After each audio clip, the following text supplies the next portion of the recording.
नमस्कार दोस्तों, हमारे चैनल में आपका तहे दिल से स्वागत है।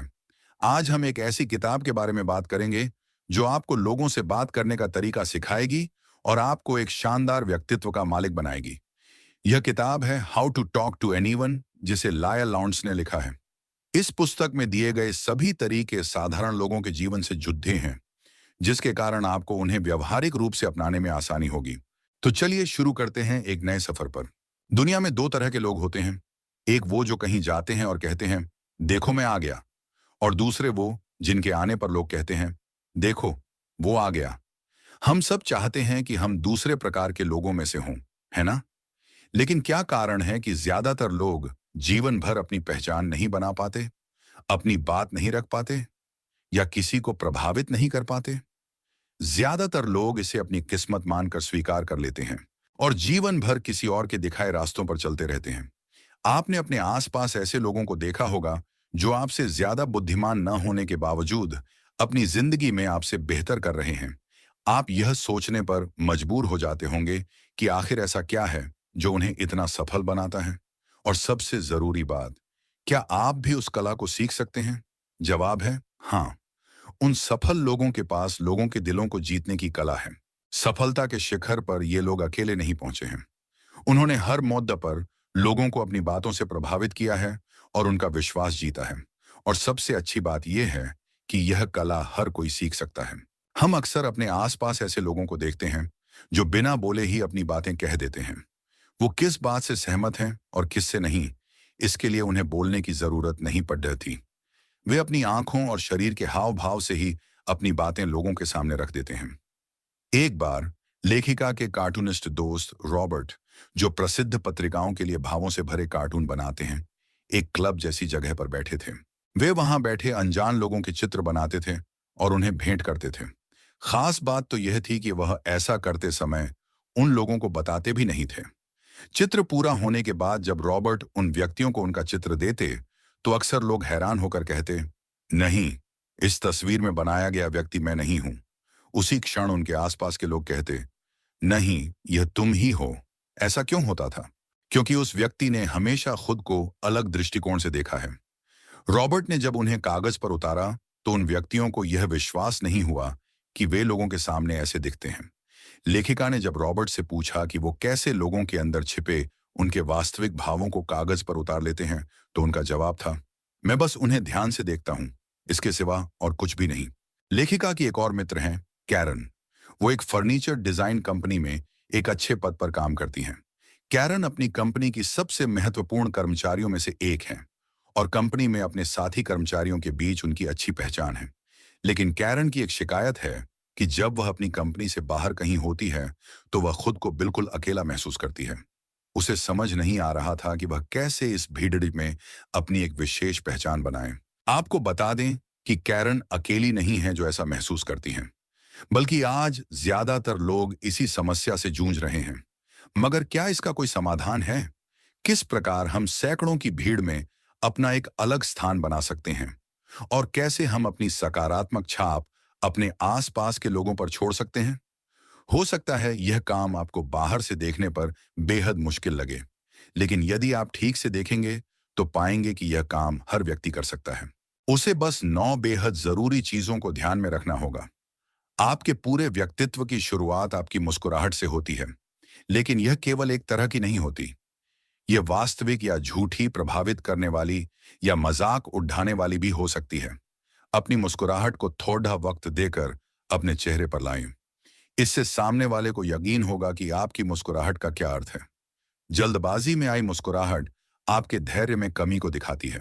जब भी आप किसी से बात करें तो उससे नजरें मिलाकर बात करें।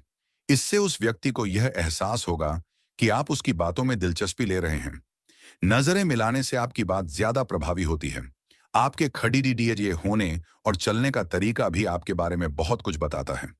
हमेशा सीधे खड़ीडियारे रहें और अपने सिर को आत्मविश्वास से सीधा रखें। जब भी आप किसी दरवाजे के पास से गुजरें तो सोचें कि आपके सिर के ऊपर एक पेड़ रखा है जो आपको ऊपर की ओर खींच रहा है। हर व्यक्ति के अंदर एक बच्चा होता है जो उन लोगों को करीब लाने की कोशिश करता है जो उन्हें सुरक्षित और खुश महसूस कराते हैं। किसी को प्रभावित करने के लिए उनके अंदर के बच्चे को खुश करें।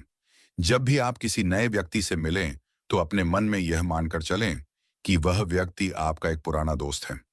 इससे आपके अंदर की सारी घबराहट दूर हो जाएगी। लोगों के सामने एक विश्वास पात्र व्यक्ति के तौर पर उभर कर आने के लिए आपको झूठ बोलने से बचना चाहिए। सच बोलते समय भी ऐसी हरकतें करने से बचें जिससे आपको झूठा समझा जा सके। लोगों के हाव भाव को पहचानना सीखें। देखें कि क्या लोग आपकी बात सुनकर मुस्कुरा रहे हैं या नहीं। यदि आपको लगे कि आपकी बातें उन्हें पसंद नहीं आ रही, तो तुरंत कुछ और बातें करें। किसी भी काम को करने से पहले उसे अपने दिमाग में अच्छे से सोचकर रखें। आप उस काम को कैसे करेंगे, इसे बार बार अपने दिमाग में दोहराएं। आपके पहले शब्द ही तय करते हैं कि सामने वाला व्यक्ति आपसे कितना और क्या बात करेगा।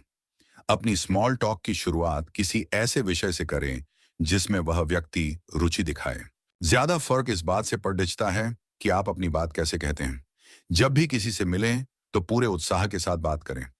ऐसे कपड़े पहने जिससे लोग आपसे बात करने के लिए उत्सुक हों। जिस व्यक्ति को आप पसंद करते हैं उसे अपनी नजरों से विशेष आकर्षण का केंद्र बनाएं। अपनी बातों में दिलचस्प बातें जोड़ने। सामने वाले व्यक्ति की बातों को ध्यान से सुनें।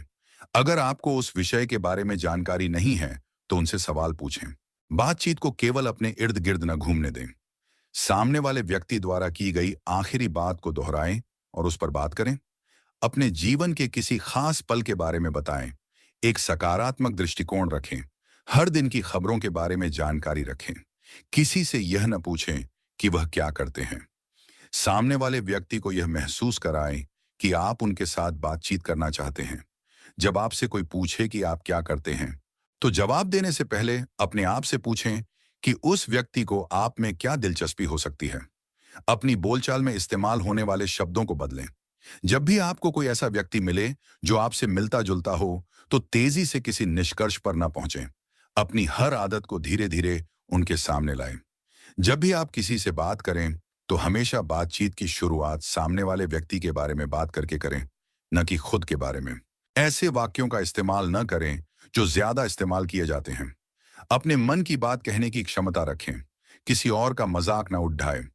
जब कोई आपको बुरी खबर देनी हो, तो अपने चेहरे के भाव और व्यवहार को सामने वाले व्यक्ति की प्रतिक्रिया के अनुसार रखें। जब कोई बार बार एक ही सवाल पूछे तो उसका अनिश्चित सा जवाब दें। किसी सेलिब्रिटी से बात करते समय बार बार उनकी प्रशंसा न करें। कभी भी सिर्फ थैंक यू न बोलें, बल्कि यह भी बताएं कि आप किस बात के लिए शुक्रिया कह रहे हैं। महीने में एक बार कुछ ऐसा करें जो आपने कभी सोचा भी ना हो। अलग अलग प्रकार के व्यवसाय और नौकरियों के बारे में पता करें। हर मुख्य व्यवसाय में चल रहे मुद्दों के बारे में जानकारी रखें। सामने वाले की जिंदगी के बारे में थोड़ा बहुत पता रखें। विदेश जाए और वहां के रीति रिवाजों के बारे में जानें। सामने वाले व्यक्ति के हाव भाव देखें। मैं या तुम जैसे शब्दों की जगह हम या हमारा जैसे शब्दों का इस्तेमाल करें। उस व्यक्ति के साथ बिताए किसी खास पल को याद करें। किसी की तारीफ करनी हो तो उस व्यक्ति के किसी दोस्त से उनकी तारीफ करें। लोगों की बुराइयां न करें, बल्कि हर जगह उनकी तारीफ करें। किसी भी व्यक्ति की तुलनात्मक तारीफ न करें। बातों बातों में किसी की तारीफ करें। किसी व्यक्ति की खास योग्यता या गुण को पहचानें और उसकी तारीफ करें। छोटी छोटी बातों से लोगों को प्रभावित करें। अपने साथी की छोटी छोटी बातों का ध्यान रखें। फोन पर हर बात को अलग तरीके से बोलें। जिसे आप प्यार करते हैं उसका नाम फोन पर बार बार दोहराएं।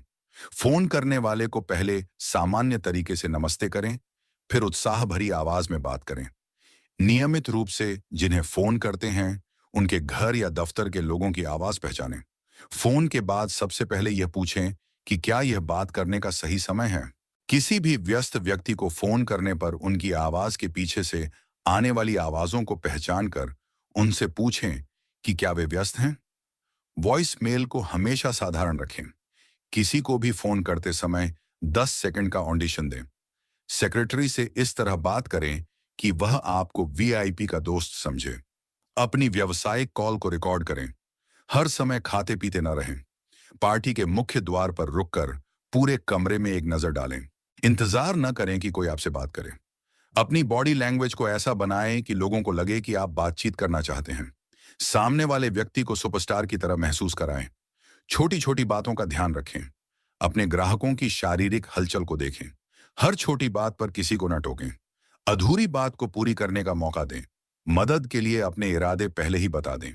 खुले दिल से दूसरों की मदद स्वीकार करें। बिल चुकाते समय ऐसा न जताएं कि आप ऐसा कर रहे हैं। पार्टियों में लड़ाई झगड़ा न करें। डाइनिंग टेबल पर बहस न करें। कम समय के लिए मिलने वाले लोगों से बिजनेस की बातें न करें। बहस के दौरान अपनी बात पर कायम रहें। गुस्से में आए व्यक्ति को चुप रहने दें और फिर अपनी बात कहें। लोगों की हर बात पर आलोचना न करें। झूठे लोगों को बाद में बताएं कि आपको उनके झूठ का पता है। सरकारी व्यक्ति से काम निकलवाने के लिए उसकी तारीफ करें। लोगों को स्पेशल फील कराएं। एक बार जब मैंने एक सेमिनार में भाग लिया तो मैंने देखा कि एक महिला पूरे समय मेरी ओर देख रही थी।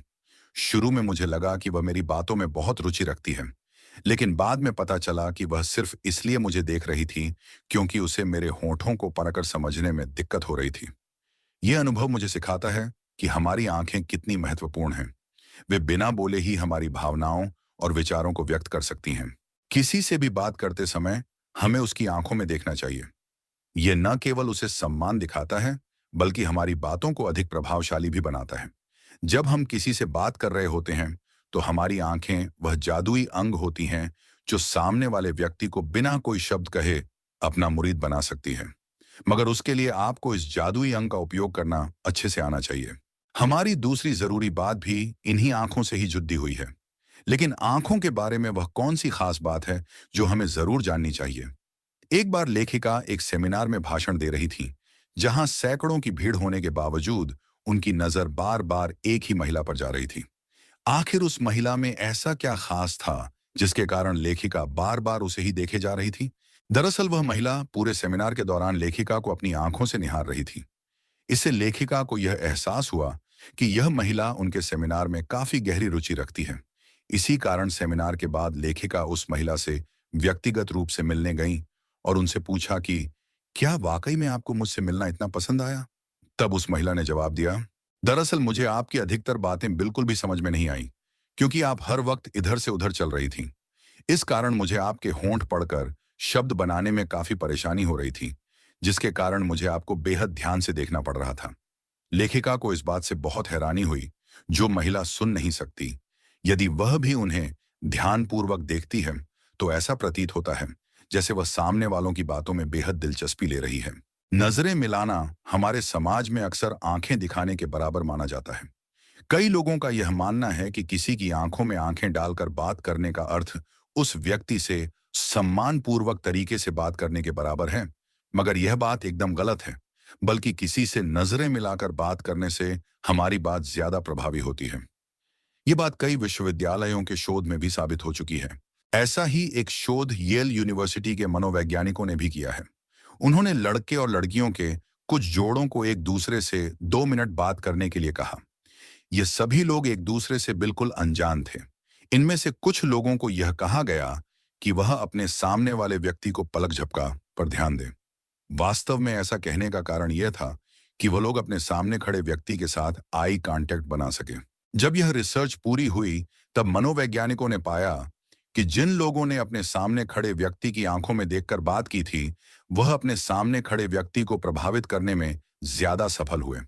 दूसरी ओर वह लोग जो आंखों से आंखें मिलाकर बात नहीं कर रहे थे, वह अपना प्रभाव इतना बेहतर नहीं बना पाए। तो दोस्तों, यहीं से हमारी दूसरी तकनीक निकल कर आती है, जो यह है कि जब भी आप किसी व्यक्ति से बात करें, तो उससे नजरें मिलाकर ही बात करें। इससे उस व्यक्ति को यह एहसास होगा कि आप उसकी बातों में बेहद दिलचस्पी ले रहे हैं और वह व्यक्ति आपसे बात करने में हमेशा उत्सुक रहेगा। नजरों से जुड़ी एक और खास बात है जो अक्सर कई लोग इस्तेमाल करते हैं। वह यह है कि कई बार हम समूह में खड़े उस व्यक्ति पर ध्यान नहीं देते जो बोल रहा होता है, बल्कि हम उस व्यक्ति पर ध्यान देते हैं जिसमें हमें दिलचस्पी होती है। इस कारण वह व्यक्ति यह सोचने पर मजबूर हो जाता है कि आखिरकार यह व्यक्ति बोलने वाले व्यक्ति को छोड़कर मेरी ओर क्यों देख रहा है। इसी से उसको यह अंदाजा भी हो जाता है कि इस व्यक्ति को शायद मुझ में दिलचस्पी है। इस तरकीब का उपयोग कई बार पुलिस अपनी पूछताछ के दौरान भी करती है। इसमें जब भी कोई व्यक्ति अपना बयान दे रहा होता है, तब पुलिस उसके साथी लोगों के चेहरों की ओर देख रही होती है। पुलिस उसके साथियों के चेहरों पर आ रहे भावों को पढ़ने की कोशिश करती है, जिससे यह पता लगता है कि वह लोग अपने साथी के बयान पर क्या सोचते हैं। इस तरकीब को इस्तेमाल करने का सबसे आसान तरीका यह है कि आप जिस भी व्यक्ति में दिलचस्पी रखते हैं, उसे अपनी नजरों द्वारा विशेष आकर्षण का केंद्र बनाएं। इससे उस व्यक्ति को यह एहसास होता है कि वह आपके लिए कितना खास है। अपने जीवन के उस क्षण को याद कीजिए जब आप अपने दोस्तों के साथ एक कमरे में बैठे थे, और यदि उस वक्त किसी ऐसे व्यक्ति ने कमरे में प्रवेश किया हो जिसके उस कमरे में आते ही आप सब लोग उसकी ओर ध्यान देने पर मजबूर हो गए। आखिर उस व्यक्ति में आपने ऐसा क्या देखा जो आप सब उसकी ओर ध्यान देने पर मजबूर हो गए? अब उस व्यक्ति के बारे में सोचिए जिसके आने या जाने से उस कमरे में बैठे किसी भी व्यक्ति पर कोई फर्क पड़ता। अब बताइए कि आपने उस व्यक्ति के भीतर ऐसा क्या देखा जो उसके आने या जाने पर भी आपको कोई फर्क नहीं पड़ा। यह बात बहुत सोचने लायक है कि कुछ लोग बहुत जल्दी दूसरे लोगों को प्रभावित कर देते हैं। इस दुनिया के बड़े बड़े नेताओं को यदि हम देखें तो हम पाएंगे कि वह सब एक विशेष तरह के गुण अपने अंदर रखते हैं। वह गुण है उनके खड़े होने और चलने का तरीका। उनके खड़े होने में आपको आत्मविश्वास की एक बड़ी सुनामी सी आती हुई नजर आएगी। इसी आत्मविश्वास की लहर में वह बाकी लोगों को अपने साथ बहाकर ले जाते हैं। लेखिका अपने बचपन में अपनी मां के साथ एक बार सर्कस देखने गई थी। वहां उन्होंने देखा कि एक लड़कों और लड़कियों का समूह है जो पिरामिड बनाने की तैयारी कर रहा है। उसी क्षण लेखिका की मां ने लेखिका को बताया कि यह दुनिया का पहला ऐसा समूह है जो बिना किसी सुरक्षा जाली के पिरामिड बनाता है। लेखिका ने सर्कस के उन सभी खिलाड़ियों के भीतर एक बात समान पाई, और वह थी उनके चलने और खड़े होने का अंदाज। उन सभी खिलाड़ियों को अपने ऊपर पूरा भरोसा था और उनकी चाल में आत्मविश्वास की झलक भी साफ देखने को मिल रही थी। यहां से लेखिका को समझ आया कि जिस व्यक्ति से हम बात भी नहीं करते, उस व्यक्ति का चलना और खड़े होने का तरीका भी हमें उसके बारे में कितना कुछ बता देता है। अब बात आती है बचपन से, जब हमें यह सिखाया गया है कि सीधे खड़े रहना चाहिए, हमेशा सर को सीधा रखना चाहिए। लेकिन इसके बावजूद भी हम में से अधिकतर लोग अब तक इस बात को अपने जीवन में लागू नहीं कर पाए हैं। तो अब ऐसा क्या किया जाए जिससे हम इस बात को अपने दैनिक जीवन में लागू कर पाएं?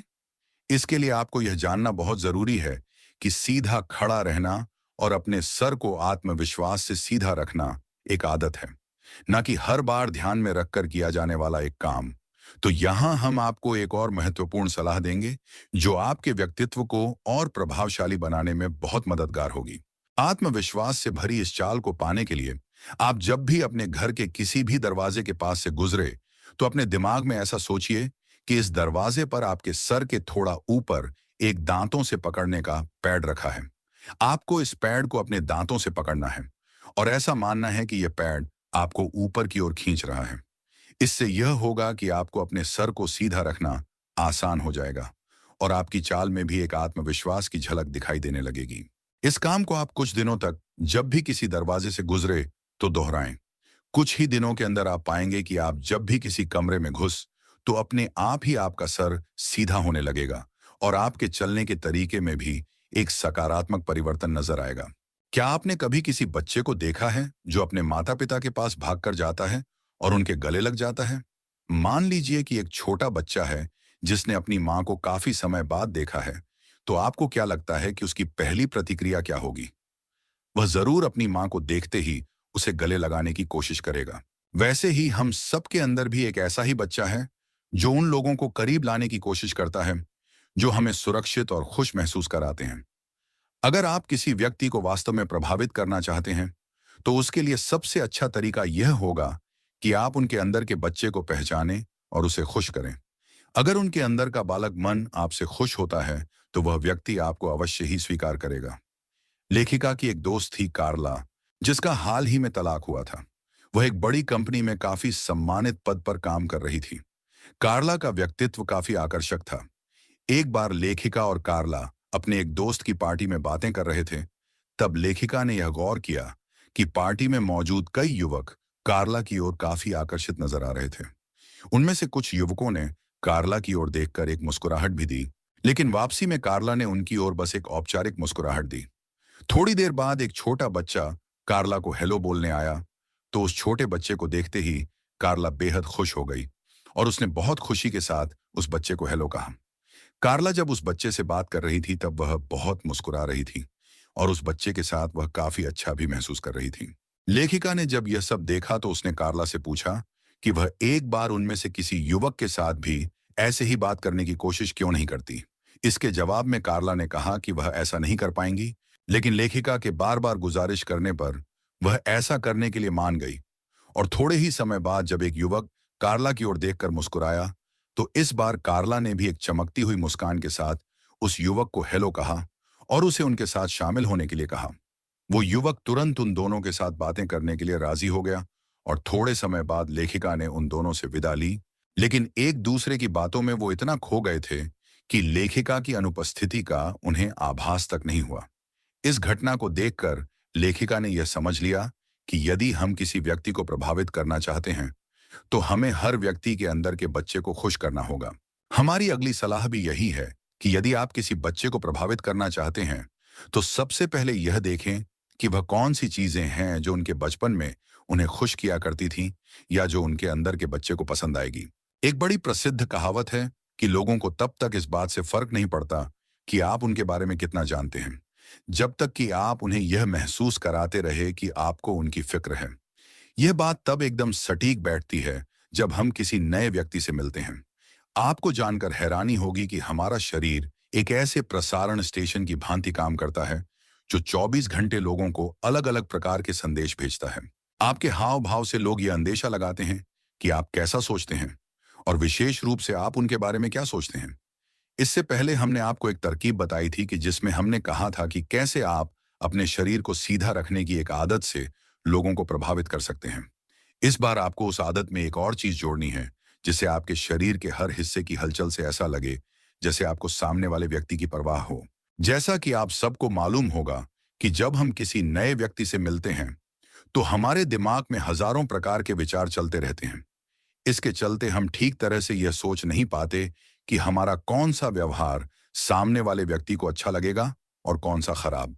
इसी कारण जब हम किसी व्यक्ति से मिलते हैं, तो सबसे पहले हमें हड़बड़ाहट से बिल्कुल बचना चाहिए, ताकि हम ऐसी कोई भी हरकत करने से बच सके जो सामने वाले व्यक्ति को हमारे बारे में कुछ खराब सोचने के लिए प्रोत्साहित करे। वहीं कुछ लोग ऐसे भी होते हैं जिनके साथ हम बेहद सहज होते हैं। लोग हमारे सबसे करीबी मित्र होते हैं। हम जब अपने किसी करीबी दोस्त से मिलते हैं, तो हमें बिल्कुल भी घबराहट महसूस नहीं होती। हम एकदम ध्यान से उनकी बातें सुनते हैं और बिना किसी हड़बड़ाहट के अपनी बात उन्हें कहते भी हैं। इसके अलावा हमारा शरीर और दिमाग पूरी तरह से उनके साथ होता है। यहीं से हमारी अगली सलाह निकलती है, जो यह कहती है कि जब भी आप किसी नए व्यक्ति से मिले, तो अपने मन में यह मानकर चलें कि वह व्यक्ति आपका एक पुराना दोस्त है। वह पुराना दोस्त जो अब कई सालों बाद आपको मिला है। इससे आपके अंदर की सारी हड़बड़ाहट अपने आप ही दूर हो जाएगी। इसके अलावा आपका उस व्यक्ति के प्रति व्यवहार भी पूरी तरह से बदल जाएगा, जो उस व्यक्ति को अवश्य ही बहुत पसंद आएगा, क्योंकि वह व्यक्ति भी आपसे पहली बार मिल रहा है। इसी कारण से उसके मन में भी यह ख्याल आता होगा कि उसे कितना और क्या बोलना चाहिए। अगर आप सामने वाले व्यक्ति को यह एहसास करा देते हैं कि आप उनके करीबी दोस्त की तरह हैं, तो वह बहुत जल्द आपके करीब आ जाएंगे। स्वाभाविक है कि आप उस व्यक्ति को ऐसा नहीं बोल सकते कि वह आपका पुराना दोस्त है, क्योंकि वह सच नहीं है। यह बात तो आपको केवल अपने दिमाग को बतानी है, जिसके बाद आपका दिमाग अपने आप ही ऐसे बर्ताव करने लगेगा जैसे वह व्यक्ति आपका एक पुराना दोस्त है। इसी के साथ आपके शरीर के हाव भाव भी बदलने लगेंगे और आप उस व्यक्ति के साथ और अधिक सहज महसूस करने लगेंगे। पुराने दोस्त होने की सलाह के बाद कुछ ऐसी चीजें हैं जो आपको ध्यान में रखनी है। अगर आप किसी के मन को जीत लेते हैं, तो उसके बाद भी आपको खुद को एक विश्वास पात्र, बुद्धिमान और खुद पर भरोसा रखने वाले व्यक्ति की तरह आभास कराना होता है। लेखिका की एक दोस्त है जिसका नाम हेलेन है। हेलेन बड़ी बड़ी कंपनियों के लिए कर्मचारियों को नियुक्त करने का काम करती है। वह इस काम में इतनी माहिर है कि कई अंतर्राष्ट्रीय कंपनियां उसको उनके लिए कर्मचारी चुनने की जिम्मेदारी देती हैं। एक बार लेखिका ने उससे पूछा कि आखिरकार तुम में ऐसा क्या है जो तुम पहचान लेती हो कि कौन सा व्यक्ति इस कंपनी के लिए ठीक रहेगा और कौन सा नहीं। इसके जवाब में हेलेन ने कहा कि जब भी कोई उससे झूठ बोलता है, तो उसे पता लग जाता है। लेखिका को यह बात बड़ी आश्चर्यजनक लगी, तो उन्होंने उससे पुनः पूछा कि उसे झूठ बोलने वाले व्यक्ति के बारे में कैसे पता लगता है। जवाब में हेलेन ने कहा कि कुछ दिनों पहले एक महिला उसके पास नौकरी के लिए आई थी। वह महिला बात करते वक्त हर समय उससे आंख से आंख मिलाकर बात कर रही थी। उसने अपनी बाईं टांग को अपनी दाईं टांग के ऊपर रखा था, आखिर में जब हेलेन ने उससे पूछा कि उसने अपनी पुरानी नौकरी क्यों छोड़ दी, तो उसने एक क्षण के लिए कोई जवाब नहीं दिया और उसके चेहरे के भाव भी पूरी तरह से बदल गए। अब उसने अपनी टांग को बाईं टांग के ऊपर रख दिया। इससे हेलेन को यह अंदाजा हो गया कि वह महिला झूठ बोलने वाली है। उस महिला ने आगे कहा कि उसकी पिछली कंपनी में उसके आगे बढ़ने की ज्यादा संभावना नहीं थी। हेलेन ने उस महिला का झूठ पकड़ने के लिए उससे फिर से कुछ सामान्य सवाल पूछने शुरू कर दिए। सामान्य सवालों के शुरू होते ही महिला फिर से हेलेन के सामने सहज हो गई। थोड़ी देर बाद हेलेन ने दोबारा उस महिला से पूछा कि उन्हें ऐसा क्यों लगता है कि इस कंपनी के अंदर उन्हें और अधिक बेहतर अवसर मिलेंगे। अपनी पुरानी कंपनी की बात शुरू करते ही वह महिला एक बार फिर असहज हो गई और हेलेन से नजरें चुराने लगी। उसी से हेलेन को यह पता लग गया कि वह महिला उससे झूठ बोल रही है। बाद में हेलेन को पता लगा कि उस महिला की पुरानी कंपनी का बॉस काफी अकड़ू था और उसने एक छोटी सी बात के लिए उस महिला को नौकरी से निकाल दिया था। इससे हमें यह समझ आता है कि अक्सर जब हम लोगों से झूठ बोलते हैं तो उन्हें पता लग जाता है। हमारे हाव भाव अचानक बदलने लगते हैं, जिससे सामने वाले व्यक्ति को ऐसा आभास होने लगता है कि शायद यह व्यक्ति उनसे झूठ बोल रहा है। वहीं कई बार ऐसा भी होता है कि आप सच बोल रहे होते हैं, लेकिन आपके हाव भाव ऐसे होते हैं कि सामने वाले व्यक्ति को वह बात भी झूठी लगती है। अब हम जानेंगे कि हम कैसे ऐसी हरकतें करने से बच सकते हैं जिनसे हम सच बोलते समय एक झूठे व्यक्ति की तरह नजर ना आए। कई बार ऐसा होता है कि आप किसी गर्म कमरे में बैठे हैं और एक मीटिंग का हिस्सा है। गर्मी के चलते आपने अपनी शर्ट के कॉलर को थोड़ा ढीला कर दिया। अब भले ही इस बात के पीछे कारण कमरे की गर्मी थी, लेकिन सामने वाले व्यक्ति को यह लगेगा कि शायद आप मीटिंग की किसी बात के कारण असहज महसूस कर रहे हैं। इसके अलावा कई बार ऐसा भी होता है कि किसी जगह पर अधिक धूल होने के कारण आप बार बार अपनी आंखें झपका रहे हैं। इसका कारण चाहे जो भी हो, ऐसा करने से भी सामने वाले व्यक्ति को ऐसा ही लगेगा कि शायद आप उनसे कुछ छुपा रहे हैं। इसके अलावा ऐसा भी होता है कि किसी से बात करते वक्त हमें चेहरे या नाक पर हल्की खुजली होने लगती है। स्वतौर पर हमारी प्रतिक्रिया होती है कि हम उस जगह को अपने हाथ से खुजाते हैं। सुनने में यह बेहद सामान्य सी बात लग सकती है, लेकिन जब आप किसी जरूरी मीटिंग का हिस्सा हो और उस वक्त आप ऐसा कुछ करते हैं, तो इससे शायद सामने वाले व्यक्ति को आपको नापसंद करने का एक मौका मिल सकता है। इसी बात से निकलती है हमारी अगली सलाह, जिसमें हम यह कहते हैं कि आप जब भी किसी व्यक्ति से बात करें, तो अनावश्यक रूप से अपने चेहरे या शरीर के किसी भी अंग को बार बार ना छुए, अपनी पलकें बार बार ना झपकाए और अपने पैरों को भी एक दूसरे पर बार बार ना चढ़ाए। सन 1900 के आसपास जर्मनी का एक घोड़ा, जिसका नाम हैंस था, दुनिया भर में अपनी बुद्धिमत्ता के लिए प्रसिद्ध हो रहा था। जब हैंस छोटा था, तब उसके मालिक ने उसे छोटे छोटे अंकों की गिनती करना सिखाया। सही जवाब देने के लिए हैंस अपने पांव से की आवाज करता था। उस सवाल का जितना जवाब होता था, वह उतनी बार अपने पैर से टप की आवाज करता। इस बुद्धिमान घोड़े की खबर धीरे धीरे पूरे यूरोप में फैल गई। इस दौरान हंस के मालिक ने उसे जोड़ के अलावा गुणा भाग और साथ ही कुछ शब्द सिखाने भी शुरू कर दिए। थोड़े ही समय में हैंस छोटे मोटे भूगोल और विज्ञान के सवालों के जवाब देने लगा। हैंस ये सब जवाब अपने पैर को जमीन पर मारकर टप की आवाज करके देता था। घोड़े के इस हुनर की खबर जब काफी तेजी से फैलने लगी, तब दुनिया भर के बड़े बड़े वैज्ञानिक, पशु चिकित्सक और घोड़ों के जानकर इस घोड़े की जांच करने आए। जब उन्होंने उस घोड़े की जांच की, तब भी उस घोड़े ने सभी सवालों के सही सही जवाब दिए। अब यह घोड़ा और भी अधिक प्रसिद्ध हो चुका था, इसीलिए अब उसे देखने के लिए हजारों की संख्या में लोग आने लगे। इस बार वैज्ञानिकों की एक बड़ी टीम इस घोड़े का परीक्षण करने आई। वैज्ञानिकों के परीक्षण को देखने के लिए काफी बड़ी संख्या में दर्शक आए। वैज्ञानिकों को लगा कि शायद घोड़े का मालिक कुछ चालबाजी करता है, इसीलिए उन्होंने उस मालिक को उस जगह से दूर भेज दिया और फिर एक एक करके सबने उस घोड़े से सवाल पूछे। आश्चर्य की बात तो यह थी कि घोड़े ने हर एक सवाल का एकदम सही सही उत्तर दिया, मगर इसके बावजूद लोग संतुष्ट नहीं हुए। तभी उनमें से एक व्यक्ति उठा और घोड़े के कान में जाकर धीरे से एक सवाल पूछा, जिसे और कोई नहीं सुन पाया। सभी लोग जवाब का इंतजार करने लगे, लेकिन इस बार वह घोड़ा अपनी जगह पर चुपचाप खड़ा रहा। इसके बाद एक दूसरे वैज्ञानिक ने घोड़े के कान में सवाल पूछा, लेकिन घोड़ा इस बार भी चुपचाप खड़ा रहा। सभी परीक्षण करने के बाद वैज्ञानिकों ने यह निष्कर्ष निकाला कि जब भी उस घोड़े से कोई सवाल पूछा जाता था, तब दरअसल वह घोड़ा अपने सामने खड़े व्यक्तियों को देखा करता था। सही जवाब के पास पहुंचने पर लोगों के हाव भाव बदलने लगते थे और सही जवाब देने पर उनकी हाव भाव अलग हो जाते थे। लोगों के इन बदलते हाव भाव को पढ़कर ही वह घोड़ा हर बार सही जवाब देता था। तो देखा आपने कि कैसे एक घोड़ा लोगों के मन की बात जान सकता है। आप भी इसी तरह लोगों के हाव भाव को क्यों नहीं जान सकते कि कब कोई आपके सामने सच बोल रहा है और कब झूठ। कई बार ऐसा हुआ होगा कि आप टीवी देख रहे हैं और आपके साथ बैठे व्यक्ति के पास कोई फोन आता है। तब आप तुरंत टीवी की आवाज बंद कर देते हैं ताकि साथ वाला व्यक्ति आराम से बात कर सके। जब टीवी की आवाज बंद होती है तब आपका पूरा ध्यान स्क्रीन पर दिख रहे कलाकारों के हाव भाव पर होता है। आप उनके बोलने के तरीके से यह जानने की कोशिश करते हैं कि वह किस बारे में बात कर रहे हैं। ठीक ऐसे ही आपको लोगों के हाव भाव को भी जानना है कि क्या लोग आपकी बात सुनकर मुस्कुरा रहे हैं, क्या वह हाँ में सर हिला रहे हैं, क्या वह एकदम सहज हैं और क्या वह आपकी ओर ना देखकर दूसरी ओर देख रहे हैं। यहीं से निकलती है हमारी एक और सलाह जो यह कहती है कि जब भी आप किसी व्यक्ति से बात कर रहे हो तो हमेशा उस व्यक्ति पर भी एक नजर डालें जो बात आप उससे कर रहे हैं। क्या वह उससे प्रभावित कर रही है या नहीं। यदि आप ध्यान से देखेंगे तो आप यह आसानी से जान पाएंगे कि आपकी बातें उन्हें पसंद आ रही हैं या नहीं। यदि आपको ऐसा प्रतीत होता है कि आपकी बातें शायद उन्हें पसंद नहीं आ रही हैं, तो उसी क्षण कुछ और बातें करने की सोच। इस तरह से आप खुद को ऐसी बात करने से बचा सकते हैं जो सामने वाले व्यक्ति को आपसे दूरी बनाने के लिए मजबूर कर सकती है। क्या आपने कभी किसी ऐसे क्रिकेट खिलाड़ी को देखा है जिसके ऊपर आखिरी गेंद में अपनी टीम को जिताने का दबाव होता है। आप क्या सोचते हैं कि वह खिलाड़ी उस क्षण क्या सोचता होगा। उस वक्त उस खिलाड़ी का दिमाग अपनी अधिकतम क्षमता के स्तर पर होता है। वो खिलाड़ी उस वक्त अपने आसपास चल रही हर छोटी से छोटी चीज के बारे में भी जानकारी रखता है।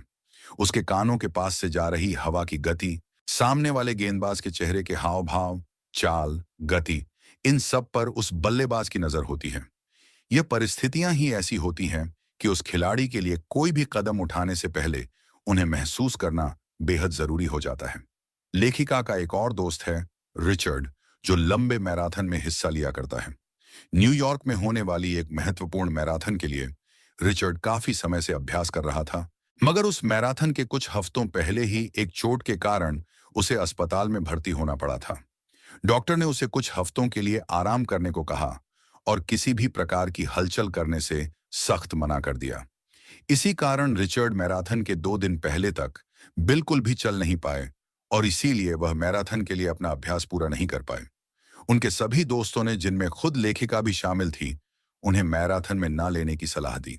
मगर इसके बावजूद रिचर्ड ने यह तय कर लिया था कि उन्हें इस मैराथन में हिस्सा लेना ही है। जब उनके दोस्तों ने उनसे कहा कि उन्होंने तो मैराथन की बिल्कुल भी तैयारी नहीं की है, तब जवाब में रिचर्ड ने कहा कि वह जब अस्पताल में भर्ती थे तो सिर्फ उनका शरीर बिस्तर पर लेटा हुआ था, मगर उनका दिमाग तब भी मैराथन की तैयारी कर रहा था। इसी कारण वह इस मैराथन के लिए पूरी तरह से तैयार है। यह बात सुनकर सबको बहुत हैरानी हुई, मगर जब मैराथन शुरू हुई तब रिचर्ड ने बेहद उम्दा प्रदर्शन किया। उन्होंने अपनी पिछली सभी मैराथन से भी बेहतर प्रदर्शन करके इस मैराथन को पूरा किया और जब उनसे यह पूछा गया कि उन्होंने यह कार्य कैसे किया, तब उन्होंने जवाब दिया कि जब से उन्हें चोट लगी थी तभी से उन्होंने अपने दिमाग को इस मैराथन के लिए तैयार करना शुरू कर दिया था। दोस्तों, इसी बात से आती है हमारी अगली सलाह, और वह यह है कि किसी भी काम को करने से पहले आप उसे अपने दिमाग में अच्छे से सोच कर रख लें। आप उस कार्य को किस तरह से करने वाले हैं, इस चीज को आप बार बार अपने दिमाग में सोचें। इस प्रक्रिया को बार बार दोहराने से आपका दिमाग उस कार्य को करने का आदी हो जाएगा। आप हमेशा यह सोचें कि आप लोगों से बात करने में बेहद सहज हैं। आप हमेशा आत्मविश्वास के साथ चलते हैं और आप लोगों को बेहद ध्यान से देखते हैं। जब आप लगातार यह चीजें अपने दिमाग में सोचेंगे, तब आपका दिमाग थोड़े ही समय में इस चीज को अपना लेगा और फिर आपका शरीर भी इसके अनुसार ही कार्य करने लगेगा। जिस प्रकार आपकी पहली झलक सामने वाले व्यक्ति की आंखों को प्रभावित करनी चाहिए, उसी प्रकार आपके पहले शब्द भी सामने वाले व्यक्ति के कानों को प्रभावित करने चाहिए। आपके पहले शब्द ही यह तय करते हैं कि सामने वाला व्यक्ति आपसे कितना और क्या बात करेगा। आपके यही शब्द यह भी तय करते हैं कि आप उन्हें अंदर ही अंदर क्या कहना चाहते हैं। इस तरह की कम समय की बातों को स्मॉल टॉक कहते हैं। स्मॉल टॉक सुनते ही यह पता चल जाता है कि इसमें बात केवल एक छोटे क्षण के लिए होती है, लेकिन आपको जानकर हैरानी होगी कि यह कम समय की बातचीत आपके बारे में काफी कुछ बता देती है। इससे पहले कि हम बताएं कि खुद को स्मॉल टॉक में बेहतर कैसे बनाएं, हम आपको यह बता देना चाहते हैं कि इस दुनिया के बुद्धिमान व्यक्तियों को हमेशा से ही स्मॉल टॉक से नफरत रही है। जब लेखिका ने फोर्ब्स के टॉप व्यक्तियों के बारे में जानने की कोशिश की, तब उन्हें पता चला कि उनमें से लगभग सभी लोगों को लंबी और गहरी बातें करना पसंद है। उनमें से बहुत कम लोग ऐसे थे जिन्हें लोगों के साथ स्मॉल टॉक करना पसंद था। मगर हम आपको बता दें कि स्मॉल टॉक का अर्थ वास्तव में यह नहीं है कि आप किसी व्यक्ति से थोड़े समय के लिए बात करें और फिर उसे भूल जाएं, बल्कि इसका वास्तविक अर्थ यह है कि हम किसी व्यक्ति से शुरुआती समय में बात करके उससे आगे की बातचीत जारी रख सकें। लेखिका जब अपनी किशोरावस्था में थी, तब अपने कॉलेज के एक बड़े उत्सव में डांस के लिए उन्हें एक पुरुष साथी चाहिए था।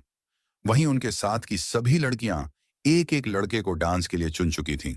लेकिन लेखिका के हिचकिचाहट के कारण वह डांस के लिए किसी से भी अपना साथी बनने के लिए नहीं पूछ पाई। धीरे धीरे समारोह का दिन नजदीक आने लगा, लेकिन लेखिका के साथ डांस करने वाला लड़का कोई नहीं था। आखिरकार उन्होंने समारोह से केवल 3 दिन पहले एक लड़के को फोन किया, जिससे वो 1 साल पहले एक कैंप के दौरान मिली थी। फोन करने से पहले ही लेखिका ने अपने दिमाग में सोच कर रखा था कि उन्हें उस लड़के को डांस के लिए कैसे पूछना है।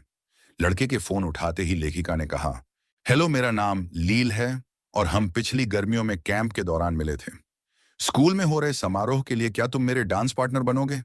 इसके जवाब में उस लड़के ने बड़ी उत्सुकता से कहा, क्यों नहीं, मुझे बड़ी खुशी होगी। और सच कहूं तो मैं भी उस समारोह के लिए किसी डांस पार्टनर की तलाश में था। उस लड़के ने आगे कहा कि वह लेखिका को शाम को होने वाले समारोह के लिए उनके घर लेने आएगा। इसके बाद उस लड़के ने अपना नाम डॉनी बताया। डॉनी के साथ लेखिका की मुलाकात काफी अच्छी रही। डॉनी एक बेहद समझदार लड़का निकला, जिसने लेखिका की छोटी छोटी बातों के बारे में पूरा ख्याल रखा। डॉनी दरअसल स्मॉल टॉक करने में काफी माहिर था। वह अपनी स्मॉल टॉक की तकनीकों से सामने वाले व्यक्ति को अपने साथ लंबा समय बिताने के लिए मजबूर कर देता था। अब तक हम आपको 9 जरूरी तकनीकें बता चुके हैं जिनसे आप लोगों को प्रभावित कर सकते हैं। अब हम आपको बताएंगे आगे की तकनीकें, और हमारी अगली तकनीक है कि कैसे आप भी स्मॉल टॉक की इन्हीं तकनीकों को सीखकर सामने वाले व्यक्ति को आसानी से प्रभावित कर सकते हैं। सबसे पहले तो आप यह जान लीजिए कि स्मॉल टॉक का मकसद क्या है। दरअसल स्मॉल टॉक के पीछे का कारण यह है कि सामने वाले व्यक्ति को आपके प्रति एक सुरक्षित माहौल पैदा करने में सहायता होती है, जिससे वह व्यक्ति सहज भी महसूस करता है। जब आपके मुंह से पहले शब्द ही ऐसे निकलते हैं कि आपको सुनने वाला खुश हो जाए, तब इस बात के पूरे आसार होते हैं कि वह आपसे आगे भी बात करना चाहेगा। हमारी 10वीं तकनीक भी यही है कि जब भी आप किसी से बात करें, तो बात करने से पहले एक बार सामने वाले व्यक्ति की मानसिक स्थिति के बारे में एक सामान्य सा अंदाजा लगा लें। ऐसा करके आप अपनी स्मॉल टॉक की शुरुआत किसी ऐसे विषय से कर सकते हैं जिसमें वह काफी रुचि दिखाए। एक बार लेखिका एक कॉमेडियन के शो में गई। वहां उन्होंने देखा कि वह कॉमेडियन बेहद उत्साह के साथ अपने दर्शकों से खुल मिल रहा था और लोग भी उसे काफी पसंद कर रहे थे। लेखिका ने जब उसकी स्क्रिप्ट देखी, तो यह पाया कि उसकी स्क्रिप्ट काफी औसत थी। यहीं से लेखिका को समझ आया कि इस बात का कोई फर्क नहीं पड़ता कि आप क्या कहते हैं, बल्कि फर्क इस बात से पड़ता है कि आप अपनी बात कैसे कहते हैं। हमारे दिमाग में अक्सर यह सवाल आता है कि जब भी हम किसी से मिले, तो उससे ऐसी क्या बात करें कि वह हमसे मिलकर खुश हो जाए। इस सवाल का जवाब हम आपको एक उदाहरण के जरिए देंगे। एक बार एक जापानी युवक था जिसका नाम था हयाकावा। हयाकावा एक अमेरिकी रेलवे स्टेशन पर बैठा था। यह बात दूसरे विश्व युद्ध के समय की है, जब जापान ने अमेरिका पर हमला बोल दिया था। हयाकावा जिस प्लेटफॉर्म पर था, उसी प्लेटफॉर्म पर एक अमेरिक दंपति अपने बच्चों के साथ थे। वह दंपति और उनके बच्चे हयाकावा को जापानी होने के कारण संदेहास्पद नजरों से देख रहे थे। हयाकावा यह देखकर थोड़ा असहज तो हुआ, लेकिन उसने ठान लिया था कि वह इन लोगों से बात करके रहेगा।